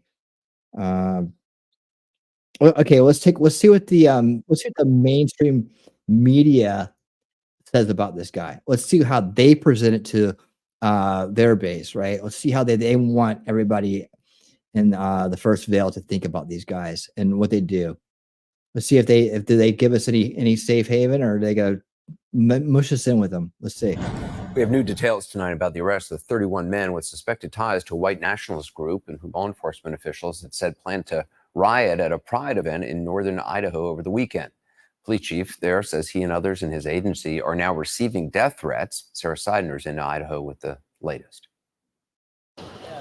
To witnesses, they appeared as a little army, 31 men, all dressed in similar outfits, all with their faces covered. Police say they were prepared to riot as the city celebrates Pride Month. The information that we had would lead any reasonable officer to assume that there might be criminal activity afoot, based not only on the 911 call, but the information contained within the call. Police say they were stuffed into a moving van, caught with shields, weapons, and at least one smoke bomb as they headed to. Just speeding up. Hold on. Okay, there you go. Right there. Have ties to white nationalist group and plan to riot at Pride event. For downtown Coeur d'Alene. And who do what do they call MAGA? They call it white nationalists, don't they? I have no doubt in my mind that had that van stopped at the park or much near the park, that we still would have ended up in a riot situation. One by one, police unmasked the men. One of the men, police say, is their leader. There he is. That's the dude. He looks like a cult leader. He looks like somebody that would be under a KKK mask. Thomas Russo. He, along with his group Patriot Front, came from out of town and brought with them a nasty racist past, one CNN has reported on over the years. These were members of the hate group Patriot Front. These were not Antifa in disguise, nor were they FBI members in disguise. This group didn't just come out of nowhere. They're not new. Researchers that track hate say Patriot Front is an offshoot of a group called Vanguard America, whose alleged leader, Thomas Russo, attended the white supremacist Unite the Right rally in Charlottesville. Okay. There we are. There we are. That's the one Joe Biden's always talking about. The one there, he's always trying to pin it on Trump, saying he said these guys were good guys or something, you know. That never happened, by the way. The person convicted of this murderous act of hate in Charlottesville, the man behind the wheel of that car, had been spotted standing side by side with the racist group, holding one of their shields. Though the leadership holding his shield. Vanguard America said he was not a member and condemned his violence. That didn't stop their neo-Nazi ideologies or. Yeah, see, they show up with all these visuals right here, and try to mingle in and try to, for people in the first veil, they just see the right, and that's what they think, right? So this is part of the brainwashing that's going on, part of the archetype crafting that they're doing. Looks like JD done a little bit. Or activities, according to several groups that track hate in America. They simply splintered and rebranded themselves after the terrible publicity and legal trouble facing many who took part in the deadly Charlottesville rally. Patriot Front sprung off of the Vanguard America as a new effort, a new brand, and so they're constantly trying to reinvent themselves to distance themselves from the very violence that they're, routinely promoting. Peter Simi is an associate professor of sociology at Chapman University. He spent decades studying extremist groups, among them neo-Nazis and white supremacists. Hold on. He spent decades studying extremist. I want to look at these. You got German groups, among German Confederate Nazi, them neo-Nazis and white Canada supremacists. American flags. Like, even living with some of them. He says Patriot fronts. You got some Patriot fronts up there in Canada, Suzanne? You got some Patriot fronts up there? Yeah, right? I mean, it's like, it's right in your face, isn't it? That's because the kid who came up with it isn't very smart. Favorite targets are immigrants, brown and black people. Why would they? Yeah, I mean, they're not. They must not like what Trump is doing at all, because he's unifying people of all backgrounds. I'm going to say backgrounds, all backgrounds. He's unifying people of all backgrounds. If you're based and you're cool and you're not after kids and you want to have freedom and you don't want to you want to have a peaceful, prosperous future, you're welcome. You're welcome to be part of it. If you're the opposite of that, then you're probably who we're fighting. As authorities have said, target the LGBTQ segment of society. It's a very common target for these kind of hate groups, these kind of white supremacist groups. Tend to be very homophobic, very. They don't seem like they're scared of them if they're going after them to fight them. Much seeing this either in biblical terms as in terms of homosexuality being a sin against God, or for those that are not religiously oriented, they'll see it in more biological, secular terms, in terms of seen as unnatural. This town has been through an invasion of hate-filled men before. The county was home to the leader of the Aryan nations, who had worldwide gatherings here until the town decided to fight back. Their fight to Well, there you have it. Those things. Beware, dog. Move racist hate from white kindred only. Their town resulted in some of the toughest states. Look, these are just offshoot cults, man. This is not a representation of the majority of this country by any means. Yet they use these optics to paint everybody the same with the same brush, right? To further their agenda. They're no better than these people, the people that do that. Hate crime laws in the country. We're not going back to the days of the Aryan nations. Sir Seidner joins us now. Is it clear whether this group wanted to cause violence and actually hurt people physically, or so chaos and disruption? I mean, they were like all loaded into U-Haul with shields, and it doesn't look good. Yeah, I mean, there were no guns, but there were things that could be used as weapons. And police said there was at least one smoke bomb there as well. Those aren't generally things you These do are when the guys they you're use protesting peacefully to make MAGA look bad. The police are pretty clear that what they had with them, all dressed program in the other similar side to outfits, resist it. that their plan was They're like, I'm not going to be part of that racist group, and then they see this on the news, and they think that these are Trump supporters. Have they once said that these people are against Trump? No. To create some sort of chaos. Whether or not it was going to be violent or not, that remains to be seen. But certainly they are being charged now, all 31 of them, with conspiracy to riot. It is a misdemeanor.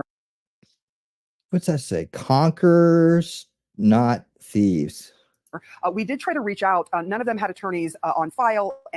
And we tried to reach out to the family of the alleged leader, Thomas Russo, and he and his family did not return any of our attempts at getting comments from them. But it certainly has rattled this town. I mean, as we walked around, we went to the hotel where we believe they were standing outside of, and people were upset that their town, once again, after fighting for so long to try and show people that this is a wonderful place to live and to be, they were going to have a pride parade. They were doing all sorts of things. That does not make it a wonderful place to be. But anyways, that's CNN's coverage of it. Of course, they're going to say something like that. Homegrown hate, the war among us. It's an ABC News piece. It's like an hour. We could dive into this. We could dive into this topic more if you guys want. He went on and he did talk to Patrick Bet Davis, who is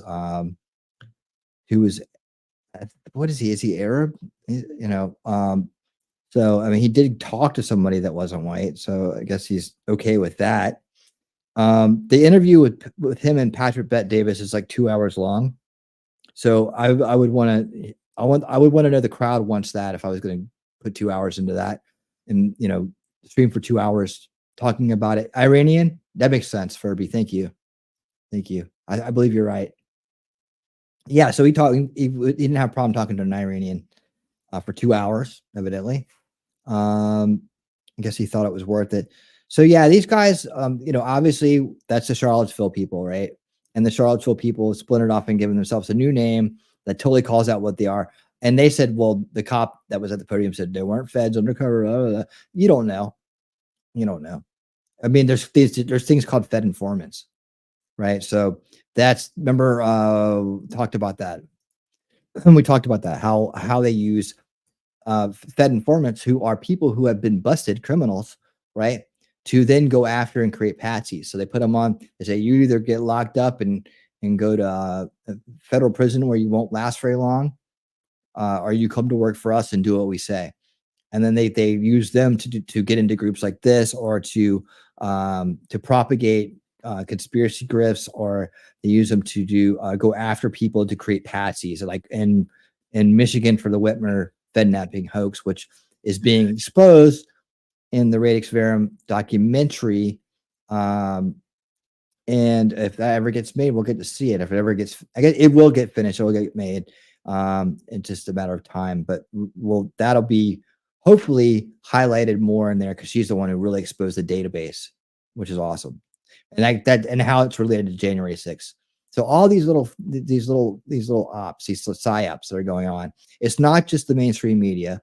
It's not just the things that the conspiracy grifters are telling you about. It's groups like this that are right out in front of you, right? If you've been around long enough, you can figure it out, or find someone that'll help you figure it out. But they're doing everything they can to subvert and keep their narrative alive, subvert their base and keep their narrative, their false narrative alive, right? Including creating optics. That's why you got to be careful with groups like this. Obviously, our side wants nothing to do with people like this at all. And much like we had to separate ourselves from the neocons and the rhinos, we need to maybe spend a little bit more of energy separating ourselves from these guys. Whoa, that's 6 months ago. These same guys. Let's take a look at this real quick.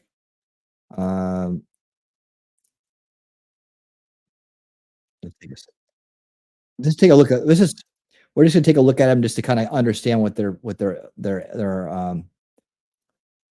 MO is.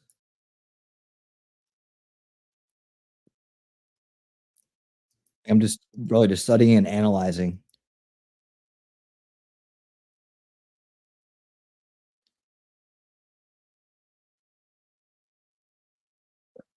They think they represent America. Yeah, there they are, using the imagery of George Washington. This looks like their flag of some sort. They've done something here. That's the one I was talking about earlier. It has like little jagged stripes on the ends of it right there. They're using the colonial flag. What's this flag called, guys? This one right here with the circle of stars. The colonial flag. It has this particular name, and I'm just asking because I want to see who gets it first. Who's going to get the answer first? Hold on. Maybe I should show you this. Okay. Me. Yeah, like I said, I'm just looking for their MO here. Like I said, there's a guy doing the upside down flag. And you'll get to see right there. See, invoking the image of Washington against the backdrop of a American looking flaggish. And there is their emblem of some sort. I don't know what that is. It looks like a 4 on the side there. I don't know what that is, though. That's their emblem. It looks like was that a bazooka? Oh, with triangles? I have no idea what this is. Some weirdo made this up and they carry it around because it's part of who they are. All looking the same. Of course, we learned from the interview with Patrick Bet-David that white you have to be they only let in white people, right? So that makes it gives it that look. They all got the boots tucked. This guy has his boots tucked in. His pants sleeved, legs tucked into his boots. They're marching in step. It's supposed to make them look militarized. Not carrying any weapons. All masked. You notice how they use white masks?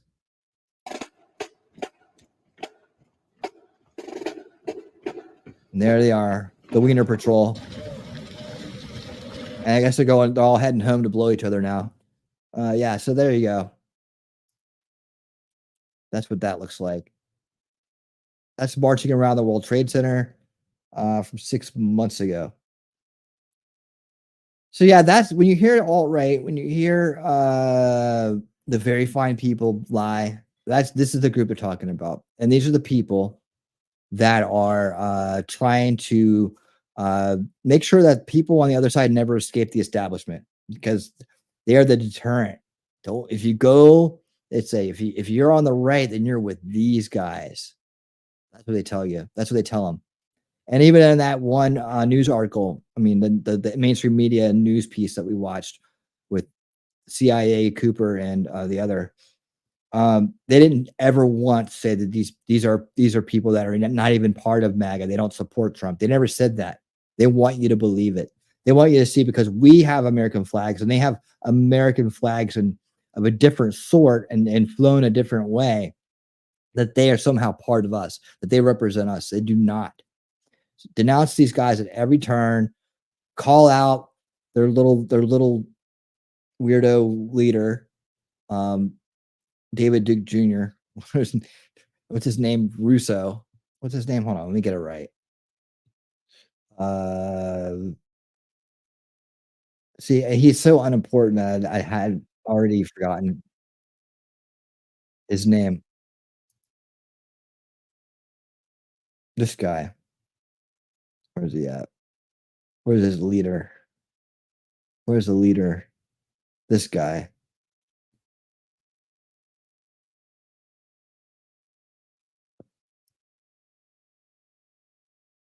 Thomas Russo. I should remember that. This guy. Right? They want to think that this is the typical MAGA supporter, the typical Trump guy. And this guy he hates Trump. Right? Trump doesn't do enough for him. He's not racist enough.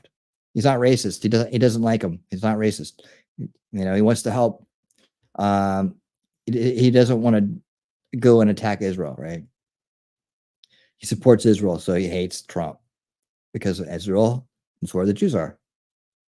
And of course, he doesn't like his inclusive policy and the GP. So these guys they're not voting with the Republicans.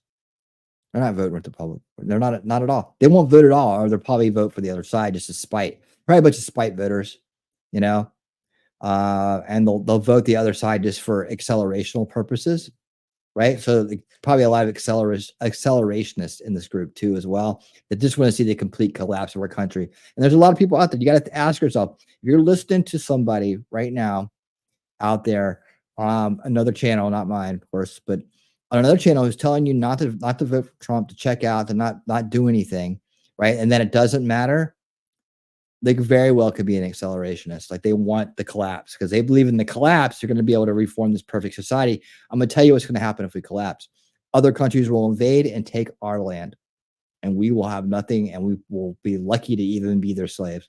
If not this, the lowest class of their citizens, right? They will crush us, every single one of us. No matter what color your skin is. Because they want the land, they want the resources, they want this great everything that we have, all of our technology, our secrets, they want the world reserve currency more than anything. I mean, they want what we have. So they'll gladly come in here when we're in complete chaos and fighting amongst each other with no food and people like dying in mass numbers. They'll happily come in here with their very well-fed armies and take over. And it'll be China or some other country. I don't think, perhaps, I don't know. I don't think that Russia would try to do that, but I could be wrong. It could be a combination of both, as Vivek was talking about the other night, about how that they have a military alliance right now. That's a dangerous alliance that we should be working to remove that alliance, so that to help them not be in cahoots, right? Them in cahoots is bad news for us. Right? Together they can totally overpower us. So we would lose we would lose our status, and that would spell very bad for society that is dependent on it. The Chinese already have invaded. They own a chunk of California. Yeah, they're doing it in a very subversive, kind of like peaceful way, right? They're peacefully taking over, right? Which is the way they would prefer to do it, right? The art of war, right? They'd rather just take it over from the inside. One day it'll be ours. We're very patient people. They are very patient people, and they will wait. They'll let it work out itself out generationally as we completely corrupt and destroy our youngest generations that won't be able to function, that will gladly sit at the feet of Chinese leadership and be given everything they need because they don't know what the hell to do otherwise. right? That's a setup too. That's a scenario in the making. You know, it's not a pleasant thought, but that's $1 collapse away from perhaps being a reality. Like, who comes in and saves us when our currency is worth nothing and we're hungry, right? Oh, we'll take care of you. Here you go. Okay, sounds great, right? And then within a generation, we're all have social credit scores, and we're at the lowest rung of society because they are. You want to talk about racist? By their own admission, it's part of their culture. Chinese are very, very nationalistic and racist, I guess. Well, and they're very much into themselves. Let's put it that way. Not all of them. Not the ones that are based and have escaped that the treachery and tyranny of the Communist Party, but a lot of them are. A lot of them are. Yeah. So again, people like this. What are they doing? Right? Does he actually think he's going to win? Does he actually think he can win? Do you actually think that he's going to somehow rally, I guess, people together because they're white? It doesn't work. We're the majority. There's no rally point. There's no secret meeting of white people. There's nothing like that going on with us, except for people like that who have totally lost it. Who knows what his backstory is or why he is the way he is? He probably was raised that way. I don't know. But, you know, I'm sure a lot of people in that organization are plants, and they're there for the violence. They're there to disrupt. They're there to create bad optics for the real opposition, the MAGA opposition. And that's who they are. Let's see. They misusing the flag is almost as bad as a group of people misrepresenting truth in God's word. Yeah. Yeah, absolutely. I mean, they're running around the colonial flag. Which, did anybody get the name of that flag right? The Betsy Ross, is that what it's called, Furby? Is that what it's called? Betsy Ross. But they're also when they fly a flat American flag upside down, it's a sign of distress, like countries in distress. So that's why it's flown upside down as under siege in distress. It is called the Betsy Ross. Is that right? And so that, yeah. And so in their opinion, that's what's going on. They got a long ways to go if they think they're going to clear this country out and make it all white. They're they're nuts. Ain't gonna happen. Ain't gonna happen. We're Americans. We're not colors, and that's what we got to remember. No matter what, no matter how many times they roll out this guy, people like him. We have to remember that we are Americans, not a color. We're not colors. We're Americans, right? And if we become Americans first, and then America will be first, right? But we'll make America great by being unified, by not being divided and at each other's throats and nitpicking stupid things like how dark you go or how light you go. Nobody can help it the way they're born. It's just you're born that way, and that's the way you are. It's how it's, and we got to bring the Martin Luther Kingism back in, of judging people by the content of their character, not the color of their skin. That's what Martin Luther King said. And the man sitting behind in the Oval Office tonight called out the bust he has, a nice little virtue signal he has in his office, but then spoke the opposite rhetoric, right? Oh, and I picked her because she was black. Okay, well, yeah, you just judged a person by the color of their skin, not the content of their character. Because if you had looked at that character, this Kamala character, you would have realized that she was a very bad choice. So I'll tell you what, I think I've hammered the Patriot front into the ground for the night. If you guys want to hear more about this or want me to go into deeper dives on this group, I'm happy to do it. Otherwise, hopefully I've laid the groundwork for you to do that. And all right, let's take a look at this picture right here. And then I have a question.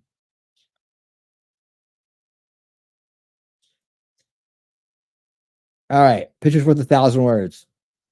Hilarious. Look at Trump. Look at his face. Look at him watching that. They got the high definition television, the 4K going on in there, man. See, I don't have 4K, so I don't see this kind of detail. But he really looks puppetmatic. It almost looks like AI. It might be. I don't know. Where did this picture come from? In wokeness? Maybe. Maybe it's real. What's up? What's up? Oh, I thought that was Salty Cracker right there. Hold on, let me point this. I thought it was salty cracker because I saw this re here, but it's shizzy. What the hell? I looked at it. I was like, why is salty cracker have such low numbers? And I was like, oh, what the? Why is he putting re on this? Never mind. All right. So, anyways, I'm sure he has a good reason. Here we go. I got some more for you. And that I know that picture looks priceless, doesn't it? Let's see. Bill Maher turned on Kamal, or do I have that? Let me just do it like this. Some of these things I haven't seen yet, so.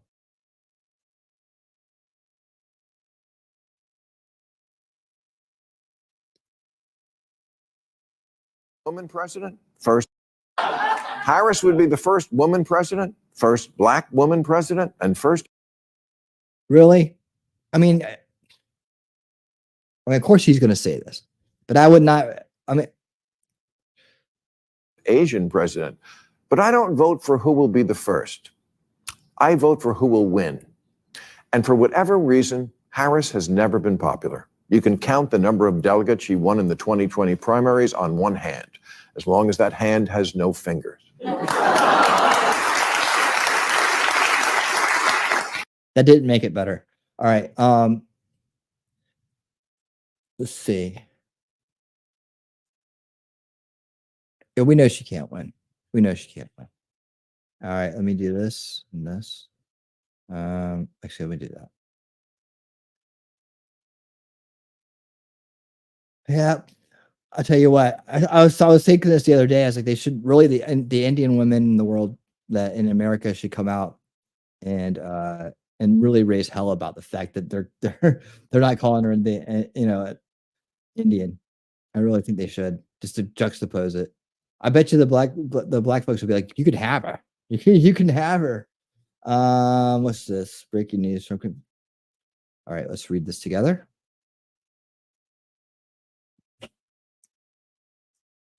Breaking news. Trump's campaign has informed media outlets that they will be hearing from Trump's lawyers for violating the equal time rule when they broadcasted Biden's campaign speech tonight. Biden's campaign speech? What date is this? That wasn't his campaign speech. Whatever.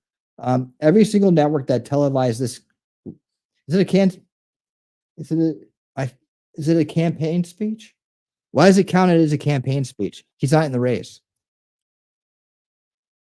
Every single network that televised this campaign speech will be getting follow-up letters from our attorneys regarding equal time. I don't know who this George dude is or if he's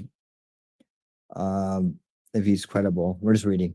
The equal time rule specifies that American radio and television broadcast stations must provide equivalent access to competing political candidates. Biden was clearly campaigning in his address to the nation tonight, but he's not in the race. So he's campaigning for somebody else, and that's what the problem is. Okay, we'll follow it. I don't know why that's important, but we'll follow it. We'll see what happens. That show. I think I showed everything in this list. So, boom, shakalaka. What else we got? You want to do some extra doubt? Let's see.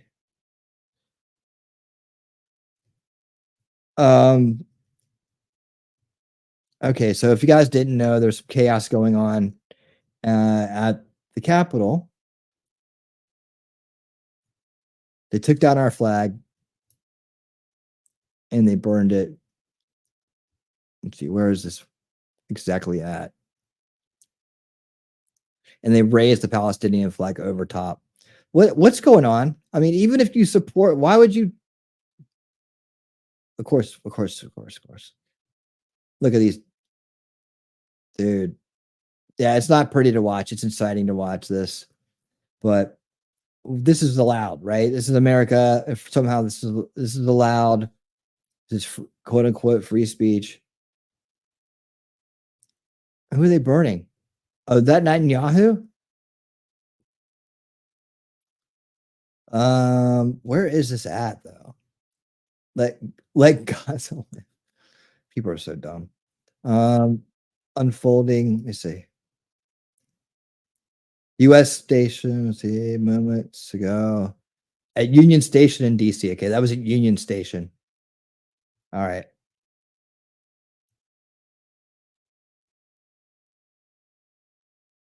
What's your secret knee pads? What should our Secret Service name be? Knee pads. We can be a little bit like that. Well, to wrap up my thought, I somehow hold the thought that Kamala should be president right now, but also never ever want her to win the presidency legitimately. Look, it's so funny. Hold on, this is hilarious. Watch. Where is she going?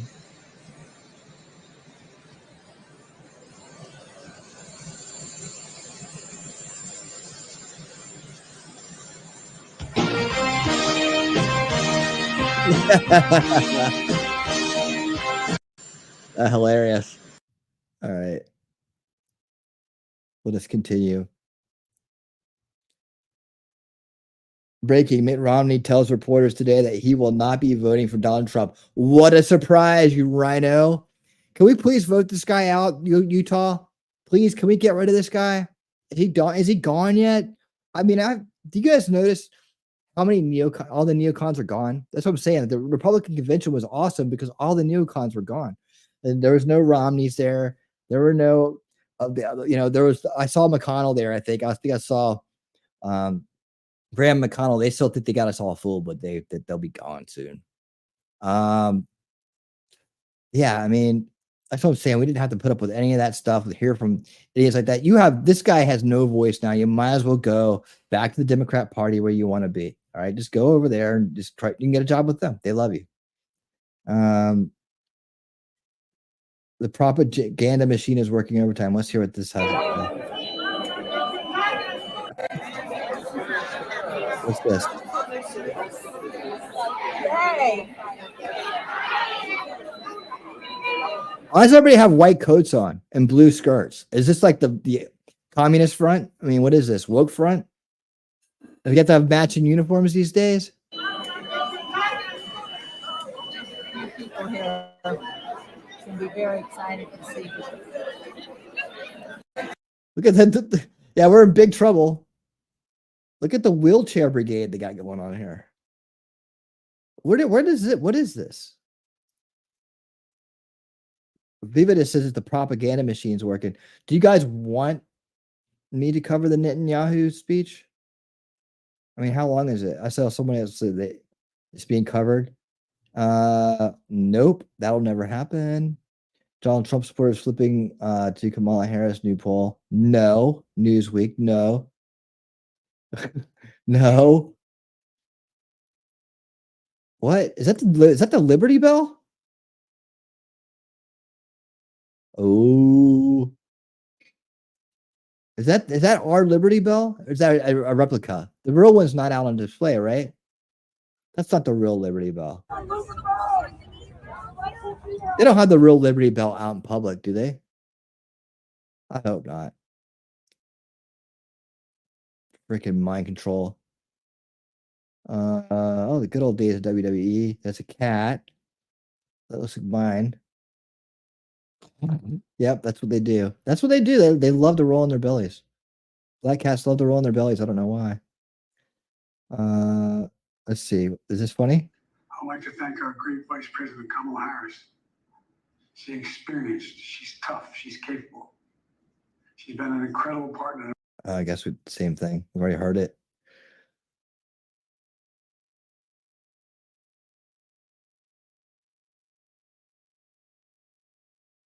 No, it's a sole, dude. What the hell? It's the sole of his shoe. It's a sole. It's like an insert for his feet, so he didn't get flat feet. GMOs. What's the first word that comes to your mind when you see this? Me? GMOs. Second word, corn.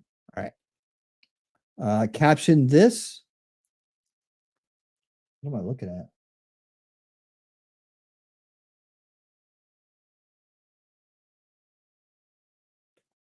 Evicted. All right.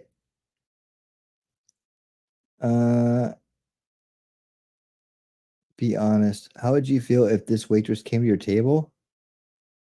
Safe. All right. Yep. Trump events 2024. Okay. So I'm just scrolling through. Do you guys want me to? Hey, what's up, Lucifer? How you doing? Carbs, right? Carbs. How you doing, buddy? Good to see you. All right. Cool. Look at that. Eve Barlow. Is that isn't that Amber's weird? Like, and Amber, the girl that Amber used to beat up on and call her wife. The interrupter, journalist, silence, feminist, Scottish. Is that the same one? Why is she in my feed? I'm not following her. Biden is the opposite of Trump. Adam Kinzinger. Yeah, right. All right. Let's see. Anything? Oh, what's this?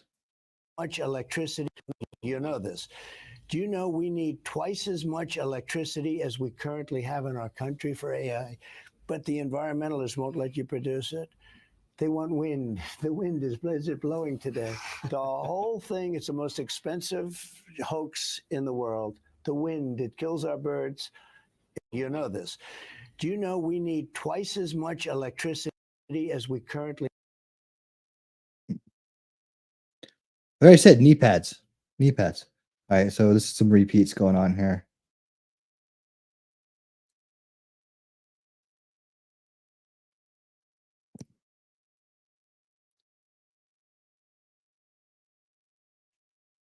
What is this?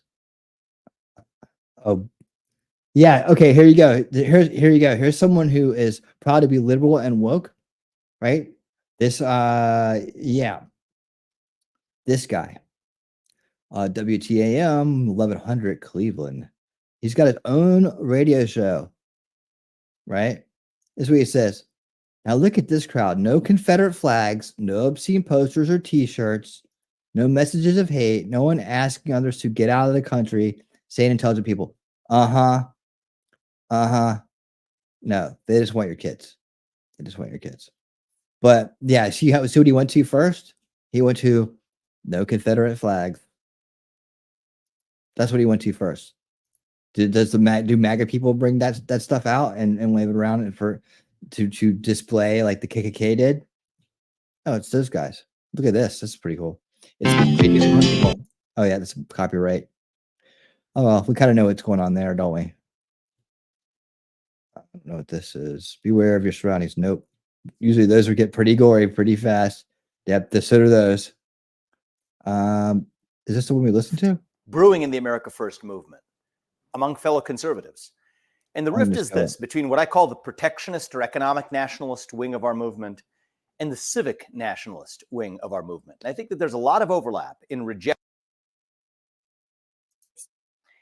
And what would you say? But the reality is they might do themselves a favor. Say are some of those insights. I see an important, friendly, but nonetheless existent rift brewing in the America First movement among fellow conservatives. And the rift is this between what I call the protectionist or economic nationalist wing of our movement and the civic nationalist wing of our movement. And I think that there's a lot of overlap in rejecting the historical neoliberal consensus of yesterday on foreign policy, on trade, on immigration, on this idea that the United States is just some economic zone, but instead to go into the reasons why we reject that historical neoliberal consensus. A lot of folks on the right reject that consensus because they believe it is the job of the US government to protect American workers and manufacturers from the competitive effects of immigration on labor and wages, from the effects of foreign products being imported into the United States and the prices that American manufacturers are able to command. That's what I call the national protectionist wing, the economic. I'm gonna hang on to that. I might actually play that. The reality is they might. Where did they come from? I might actually play that on Unrig the game. Say some of that. No. Some of you never know what's gonna happen with some of these posts, man. Some of them get really gory on X. They get really weird. What is this?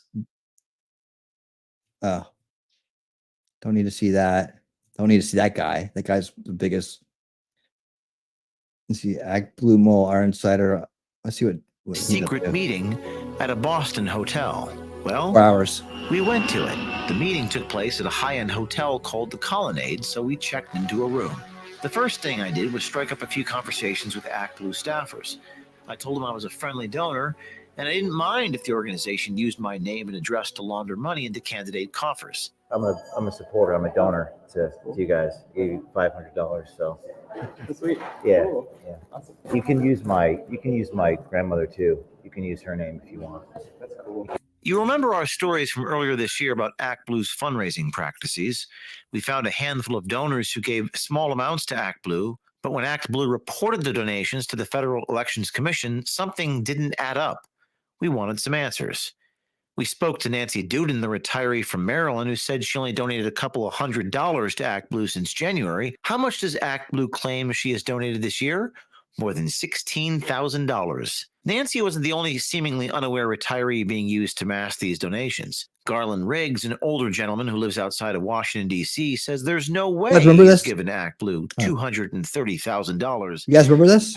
We went over this a little while From back. Tucson, who apparently given Act Blue $170,000 in the past several years. But luckily, we were able to make contact with some Act Blue staffers while on the inside.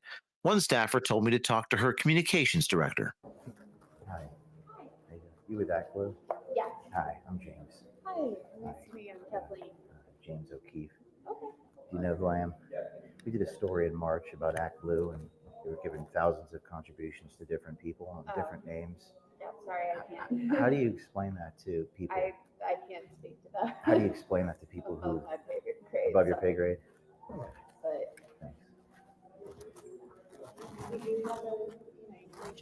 We've tried. We've tried. Our source within Act Blue witnessed all types of activity inside the conference rooms, including group discussions regarding challenges and ideas internally at Act Blue. There was also ideas on the FEC filing data. There were some discussions about what they called dummy accounts, discussions about more time in the turf, artificial intelligence, interdepartmental collaboration, partnership negotiation guidance, donor-specific homepages, caucus relationships, their training content library utilizing YouTube and TikTok videos, post-election cleanup processes, and standardization processes. Post-election cleanup processes. How to burn and shred things. Are you with Act Blue? Oh, look at that. Are you with Act Blue? You sure look like it. Regarding the money laundering. Excuse me. Are you with Act Blue? Are you with Act Blue? Your conference. Sure. Are you with Act Blue, ma'am? We've uncovered You're not proud of thousands it? of contributions made in the names of what are called Smurfs on the FEC website. You guys this is all part of the Act Blue conference. Everyone you're looking at, get their faces. They're all employees. See how they're turning around, they're laughing. You all work for Act Blue. Ma'am, what's your name? Why do you guys want to keep this a secret, what you're doing? This is maybe one of the biggest stories of donations and elections ever. Thousands of contributions on the FEC website. We talked to people in Maryland who told us that they didn't make those donations. Yet your website, Act Blue, listed as the pass-through for this money. Do you work for Act Blue? Do you work for Act Blue? But when you can't even Sir, say do you no, work for Act Blue? it's an admission of guilt. Look at that. Experienced leader, team builder, doofus, loser, guy who's trying to subvert and take over this country, right? Or help that. Criminal, scam artist, Andrew Lewis. What a wiener. He's shocked, shell-shocked. You guys wanted to I'm just going to chew on my gum here. have this conference in secret, but the public has a right to know. Here come the security guards here. One thing we noticed right away was the amount of security present. A security guard named Patterson, who worked as a subcontractor there for the Act Blue conference, grilled me about why I was there, whether I had stayed at the hotel before, and took a picture of my driver's license. It was highly unusual. Part of any event or part of No, I'm not part of the event. No, I'm just in town for the day. Now, once I started asking questions and speaking with the attendees, more security stepped in. When they saw my OMG press badge, they immediately asked me to leave the premises and threatened to have me arrested for trespassing. So the hotel at any time have the right to trespass anyone they want in Massachusetts. a possible person said this person looks like a person that was with another person that just came through. Yeah, but Mr. Patterson, you don't work for the hotel. You work for Act Blue. So we don't want to go and play who did what, who did what. We're just saying you're trespassing the property. Kicked out means you can come back. Trespassing, you come back, you go to jail. Once outside the hotel, things got even more heated. Hey, boss, let me just explain. Go ahead. Go ahead. You're live. You're live to millions of people right now. He came back to the property. This is a public. This is a public street. I get it. And also, you also told me false information. That's not true. I gave you my real ID. I gave you my real information. Yeah. Did you? You took a picture of my ID. Did you actually book the room? Yes, I did. Okay. All right, Yeah, great. I paid for the room too. Okay, but you just made it. You just lied, Patterson. You just lied. You see how you? But you lied. No, you just lied to everybody, and everybody saw what a liar you are, what a clown you are, what a con artist you are. How you work for the establishment to bring down our country, man. It's like how you run shield and sword for con artists and grifters. Yeah, good. So I'm at the Patterson hotel. the sellout. So the hotel. We still have a First Amendment in this country. The hotel is also going to have you trespass. I'm on a public street. I know my rights, and I have a right to be here. You get it, but we're going to break the law because, we have to protect the criminals. See, Patterson's part of the problem, man. People like Patterson are part of the problem. Just doing my job. No, you're not. You came out there and you lied. You lied right to his face. He did everything right. And now you're going to try to get the law on him, right? Patterson, big fucking liar. What's that? For standing here Yes, Patterson. Yes. And you can go back in and maybe the Democrat Party will love you now. outside the Act Blue Hotel, this man has called the police on us for standing outside in a public street. So he said that Boston police are on their way. This happens every single time I show up with a camera and a microphone. Every single time they call the police. Every time. Boston PD is on their way. Sir, what is the purpose of calling the police? What do you hope to accomplish? I really appreciate it. Patterson. You're trying to help me by calling the Boston police on me. You said you just got here. I just got here. That's right. So you didn't stay. Where's the false pretense? Who are you to challenge a journal? What are you doing? So what are you doing? Now you're famous. Everyone's gonna know your name. So now you Yep. I got Patterson, your big name. I fucking got liar. your number. You said I booked a room under false pretenses when I gave my real name, my real ID, my real credit card. I entered into the room and then I left on assignment. And then you called the police on me. You don't even work for the hotel, dude. It's called asking questions. We're standing here. We're standing here outside the hotel with this man who said. Yeah, that he I wishes booked he could be a under false cop. He can't. pretenses, when in fact, I used my real name, real ID. He took a picture of my ID. Unbelievable. Patterson, big Booked the fucking room under liar. my real name, and they're going to call the cops. We're standing outside the Colonnade Hotel in Boston, Massachusetts. Inside the hotel, People like that, Blue is having people like Patterson enable the worst in society. He's running guard for him. He's making up lies. He's doing all this stuff. And what is he? He's hired security for a conference, not for even the hotel. So, get him on camera, screw it up, turn around and make him pay for it.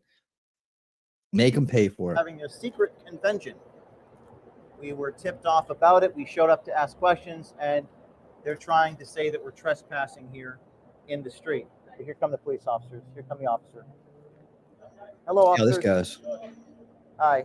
Good. My name is James O'Keefe. I'm with OMG Media, OMG News. It's my press credentials, my cameraman. What's going on today? We're just asking questions. Okay.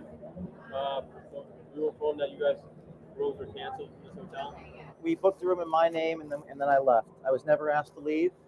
If you would like me to leave, I will leave. But I'm on public property. I have not gone back into the Yeah, hotel. well, they would like you to leave. Yeah. We have no problem with you guys filming and do whatever you guys are doing. Thank you. Because they don't want you guys on their property. Are we allowed to be over here? Yeah, they said this is part of the T property. So anyone in front of their building is private property. Where is the demarcation line? So, since you guys are standing right in front of the train station entrance, I believe this is the line. This is the line right here. I've been Just trying making to it up as you respect- go, I'm trying to officer? stand over here. Just gonna make it up? Just asking questions. We don't mean to cause a disturbance. Got it. We're allowed to be right here? Yeah, you guys are good here. We appreciate that. You go tell What is your Patterson? name, sir? Officer Beard. Officer Beard? Yeah. Officer Leanne. Officer Leanne? The irony of not having it's like the dude in ZZ Top, right? The irony of being named Beard and not having one. I think that's something they do on purpose. Have you ever seen the protesters outside the hotel and Netanyahu is staying at? Right? Well, the cops, why aren't they removing those people? Private property. The hotel won't get rid of them. Where's Patterson at? Maybe Patterson should go talk to him and take some pictures. And your body camera, your badge number, sir? 4490. 4490. Your badge number? 5311. And those body cameras are on? Thank you. Thank you for your assistance. Okay. We got the badge numbers of the officers and their names. Yeah, send Patterson back out. That. You have a right to get the footage off the cameras. Guys, confirm they were wearing body cams, and they were on. We're going to issue a public information request for those body cameras. Okay.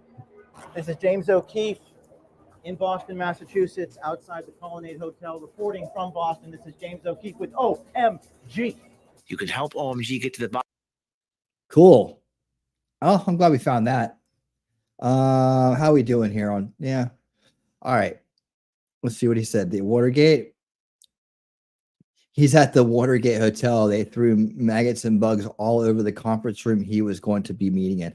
Oh yeah, that's precious moments. Precious moments with same people, right? Not.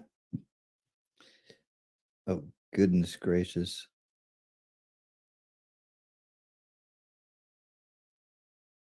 That's disgusting.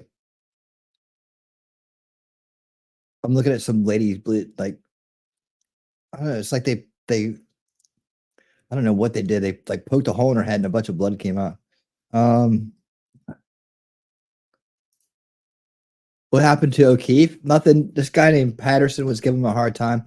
He was at the Act Blue conference questioning them why they're using people's names to say they donated money when they hadn't. They're basically running it's basically a money laundering operation. And so Patterson was out there making sure that they could continue their money laundering operation and abusing and harming innocent people in the process, because that's the kind of guy he is. That's what he represents in his life. And James O'Keefe was just out there calling it out, and they called the cops on him because, that's what cowards are do. And he basically was just lying the entire time.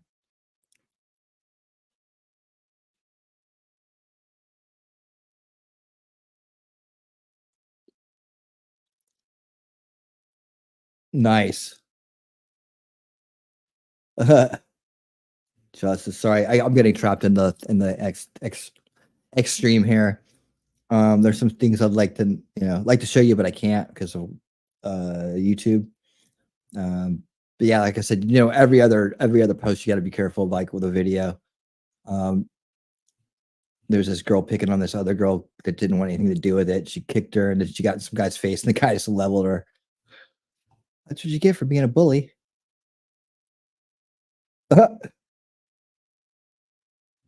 Yeah. Let's see. Anything else? This is atrocious. Okay. I'm going to address all the assassination footage and stuff. I've seen all the same footage that everybody else there is using. I'm going to go through and give you my takes on it. I'm not as outraged as everybody else who's just jumping to conclusions. I'm a little bit more stable in my approaches to this. I'm just tired of I'm tired of hyperbolic, man. I don't care what side it's on. I'm so over it. It's just getting in the way. It's not productive. And it feels like I can't bring myself to do it past maybe capitalizing a few words, which I only done for this stream just to kind of prove a point. But or just actually do experiment really. But it's just people, even Viva here. I'll show you a little bit of what I'm talking about. It's like Viva is usually pretty stable when it comes to this stuff. Oh shit.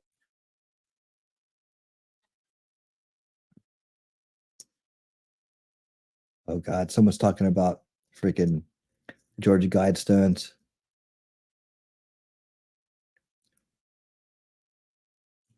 All right, where'd it go? Oh, I lost it. There it is. It's probably down here. Yeah, it's right here. Okay, I'll put it up there. But look, man, look. Do you really need to do this? This is atrocious. The sniper inside the building got a picture of Crooks before the shooting. Sent it in, and the other Secret Service agents lost sight of Crooks. And yet, the Secret Service is still let Trump come out on stage and sitting back. Yeah, but because if you need to listen, right? He wasn't the shooter when they took the picture of him. Okay, do you understand? He wasn't the shooter when they took the picture of him. He was just one of several suspicious people that were there that afternoon. In fact, they took a picture of him to keep him on record. Should he have been approached? Should he have been, like I said, direct approach? Okay, look, we've identified you as a suspicious individual. Here is why. We're going to take your picture right here. All right, we're going to get a picture of your ID. If you want to stay in this area, or if you want to be seated in a room until the event is over, the president has left, we can do it that way too. But you've come here to the event, obviously, so we have to follow these procedures. If you cooperate with us, then you'll be free to attend the event. Should you check out? You confidently talk to them and get them to rethink what they're about to do, if that's the case, or just to clear themselves. If you're there and you're unfortunately targeted, picked out as a suspicious person, figure it out. Figure out why. Why am I suspicious? What did I do? Without being offended by it, because no, they're just trying to protect the president at this point, right? Or whoever. But no, here's where people are losing it, right? They're losing it because they don't have the timeline right in their head, right? He was just a person that was suspicious at the time when they took the pictures and sent it around.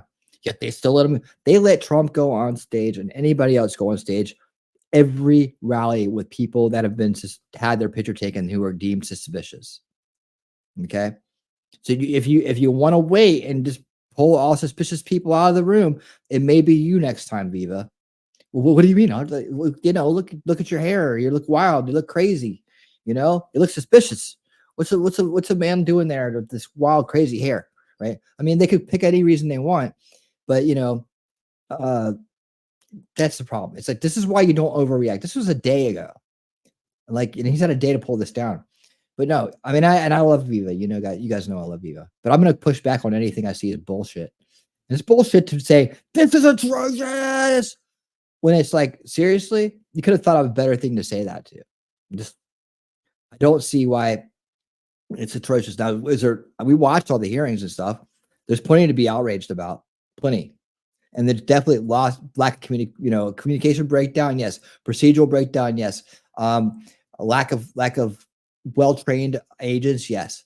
There's tons of things to be outraged about. The picture of him isn't one of them. Sorry. It's not. And I don't believe as creators with big reaches and influence, we should be this irresponsible with information. It's not atrocious. There are several people who had their picture taken that day. And you can see on the phone, the guy scrolling through in this video, basically scrolling through the phone, the pictures on his phone. There's more than just Crooks on that list. None of those other people acted out and did anything. Right? We gotta have a base approach to things. People are gonna be like running around crazy thinking everything's like everybody's after us and there's something under every rock. You don't want to live like that. Trust me. It's paranoid living is not good living. Furby, what's up? It's the stuff that drives streaming out. Yep. Like I said, I'm not good at this. I'm not good at playing the game. I've never been good at playing the game. That's why I'm anti-establishment. I don't play weird rigged games that do things like that, right? I'm not a socially political person either. That's why I'm not running around with the cool kids, right? So I don't play games. I don't kiss people's asses. I don't change who I am, right? I don't snow you guys. If you guys are here, I respect you. And I'm not going to disrespect you by blowing sunshine and smoke up your ass, right? I'm going to treat you like real people, like adults, like good people, right? I'm going to treat you well, but I'm not going to be overly stupidly up your ass about things, right? I'm not going to manipulate you into liking me. I want you to like me for who I am, the way I like you for who you are. That's it. That's me. Not going to change. He's Canadian, which is suspicious, right? What is this Canadian? This guy snuck into the country, right? I know. I love Eva. I'd love to have a debate or a conversation. I'd love to have a conversation with him about it. After we work together on his hit movie, Viva Fry's Permanent Vacation, you guys should all watch it right after the stream, right? Because it doesn't get shown enough. Not enough people get to see it. It's worth watching once, twice, 3, 4, 5 times. right? One of the best soundtracks out there for any biographical movie. I was making air quotes there. Out there about any YouTube LawTube creator. Like I dare you to find a better movie out there about a LawTube creator. They're just not.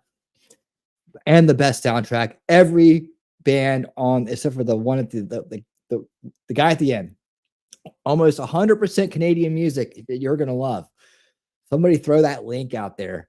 Someone throw that link out there to Viva Fry's Permanent Vacation. I know I love Viva. Viva got me into LawTube and he got me. I used to watch him before he was based. So there you go. Which I think he was always kind of based, but before he really understood what the gravity of the situation, let me put it that way. He was a lot more normie and First Valley when I first started watching him. But I liked his law coverage. I learned things about the law from him, which I thought was interesting and a good use of my time on YouTube. So that's where I met Viva. And I dig him. I dig him. So, you know, this peer review. I do peer reviews all the time. There's a lot of creators that I like that I do peer reviews when it comes to information, when it comes to narratives, and when it comes to how we influence our subscribers. There you go. Yep. I think everybody kind of starts out that way a little bit, you know, at least they're either not caring and locked in the establishment narrative and just repeating what you've heard and what you think things are, to maybe being taken in by it and starting to support it. But, you know, then here we go. We're online and, you know, we something gives us a moment of clarity and we are suddenly the veil is pulled down and we see through it. You know, we see what's on the other side of it. See, I started watching Viva before I started watching the other layers. Me too, Memento. Same here. Same here. There you go. Viva Fry's Permanent Vacation. It's the best 11 minutes of your life. Let me tell you. You'll have a great time. It's all about his courageous journey, escaping the tyranny of Canada and coming to the United States. He's got his wife with him. He's got his kids with him. He's got 2 dogs with him with special needs, and he makes the journey. He does it. You can't beat it. You can't beat it. It's Viva said himself. It's an instant classic. An instant classic. So you guys go enjoy that. I'm gonna get out of here. I'll be back tomorrow night, 8 p.m. Eastern, unless something else comes up and I need to jump online. I got some time left to do some day streaming for a little while. Coming up in the near future, I won't have as much daytime availability unless I shift my schedule around, because I'm gonna be picking up and doing some things here in the real world. But still, you know, big events, big things like that, I'll try to make time to do it. That's a great thing about being a contractor, is you can set your own hours. So that's one reason I like doing that. Another reason I like working remote is that, you know, being in charge of your own business, and 2, being able to set your own hours and do the work when you want to do it. As long as you don't have meetings and stuff, you're fine. Just do it when you want to do it, or can do it, or need to do it, or whatever. All right. So yeah, tomorrow night, Winning 2024, all political topics, election 2024 topics. We'll go more into the Harris thing, see how that's going to go, how that's going to go down. We'll talk more about that. We'll talk less about Joe Biden, because he's now ancient history. On his way out the door, I'm sure he'll try to do some stupid shit on the way out, pardon himself, pardon his degenerate son, and all that stuff. But, you know, as long as he goes out of disgrace, it's like, what else can you do to the guy? Just disgrace him. I hope that whoever, if he's hurt any children, that they feel that they can come out and talk. They can come out and expose it. I think one day we'll find that out. That's the case. We know at least one woman is going to be going after him very soon, who he did very awful things to, and he will be. He won't be. That'll be probably the next time we talk about him, when the Tara Reid gets her justice. Yeah, so tomorrow night we'll do that. We'll talk more about the Trump assassination. I'll go through more videos, more speculations. There's this thing about he was training with the feds at the gun range. Wasn't training with the feds at the gun range. I tell you. All right, so more of this tomorrow night on these topics. I will be back. Winning 2024. Yes. And I'd like to thank everybody on all platforms for being here this evening and hanging out with me and being part of the channels. Rumble, X, YouTube. Thank you guys so much. Mods, thank you so much. Thank you, Wolfram and Mimsy, for all that you do. And for Shelly, of course, on my right hand, always helping out behind the scenes, Erin, wherever she's needed. Thank you for the super chats. Thank you for the gifted memberships. Thank you for the rewatches, and thank you for being part of the winner circle with me. Anything, by forgetting anything, I always want to make sure I cover it all before I leave. Yep, I think I got it. So thank you. And until next time, everyone, keep on winning.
This is a friendship battle.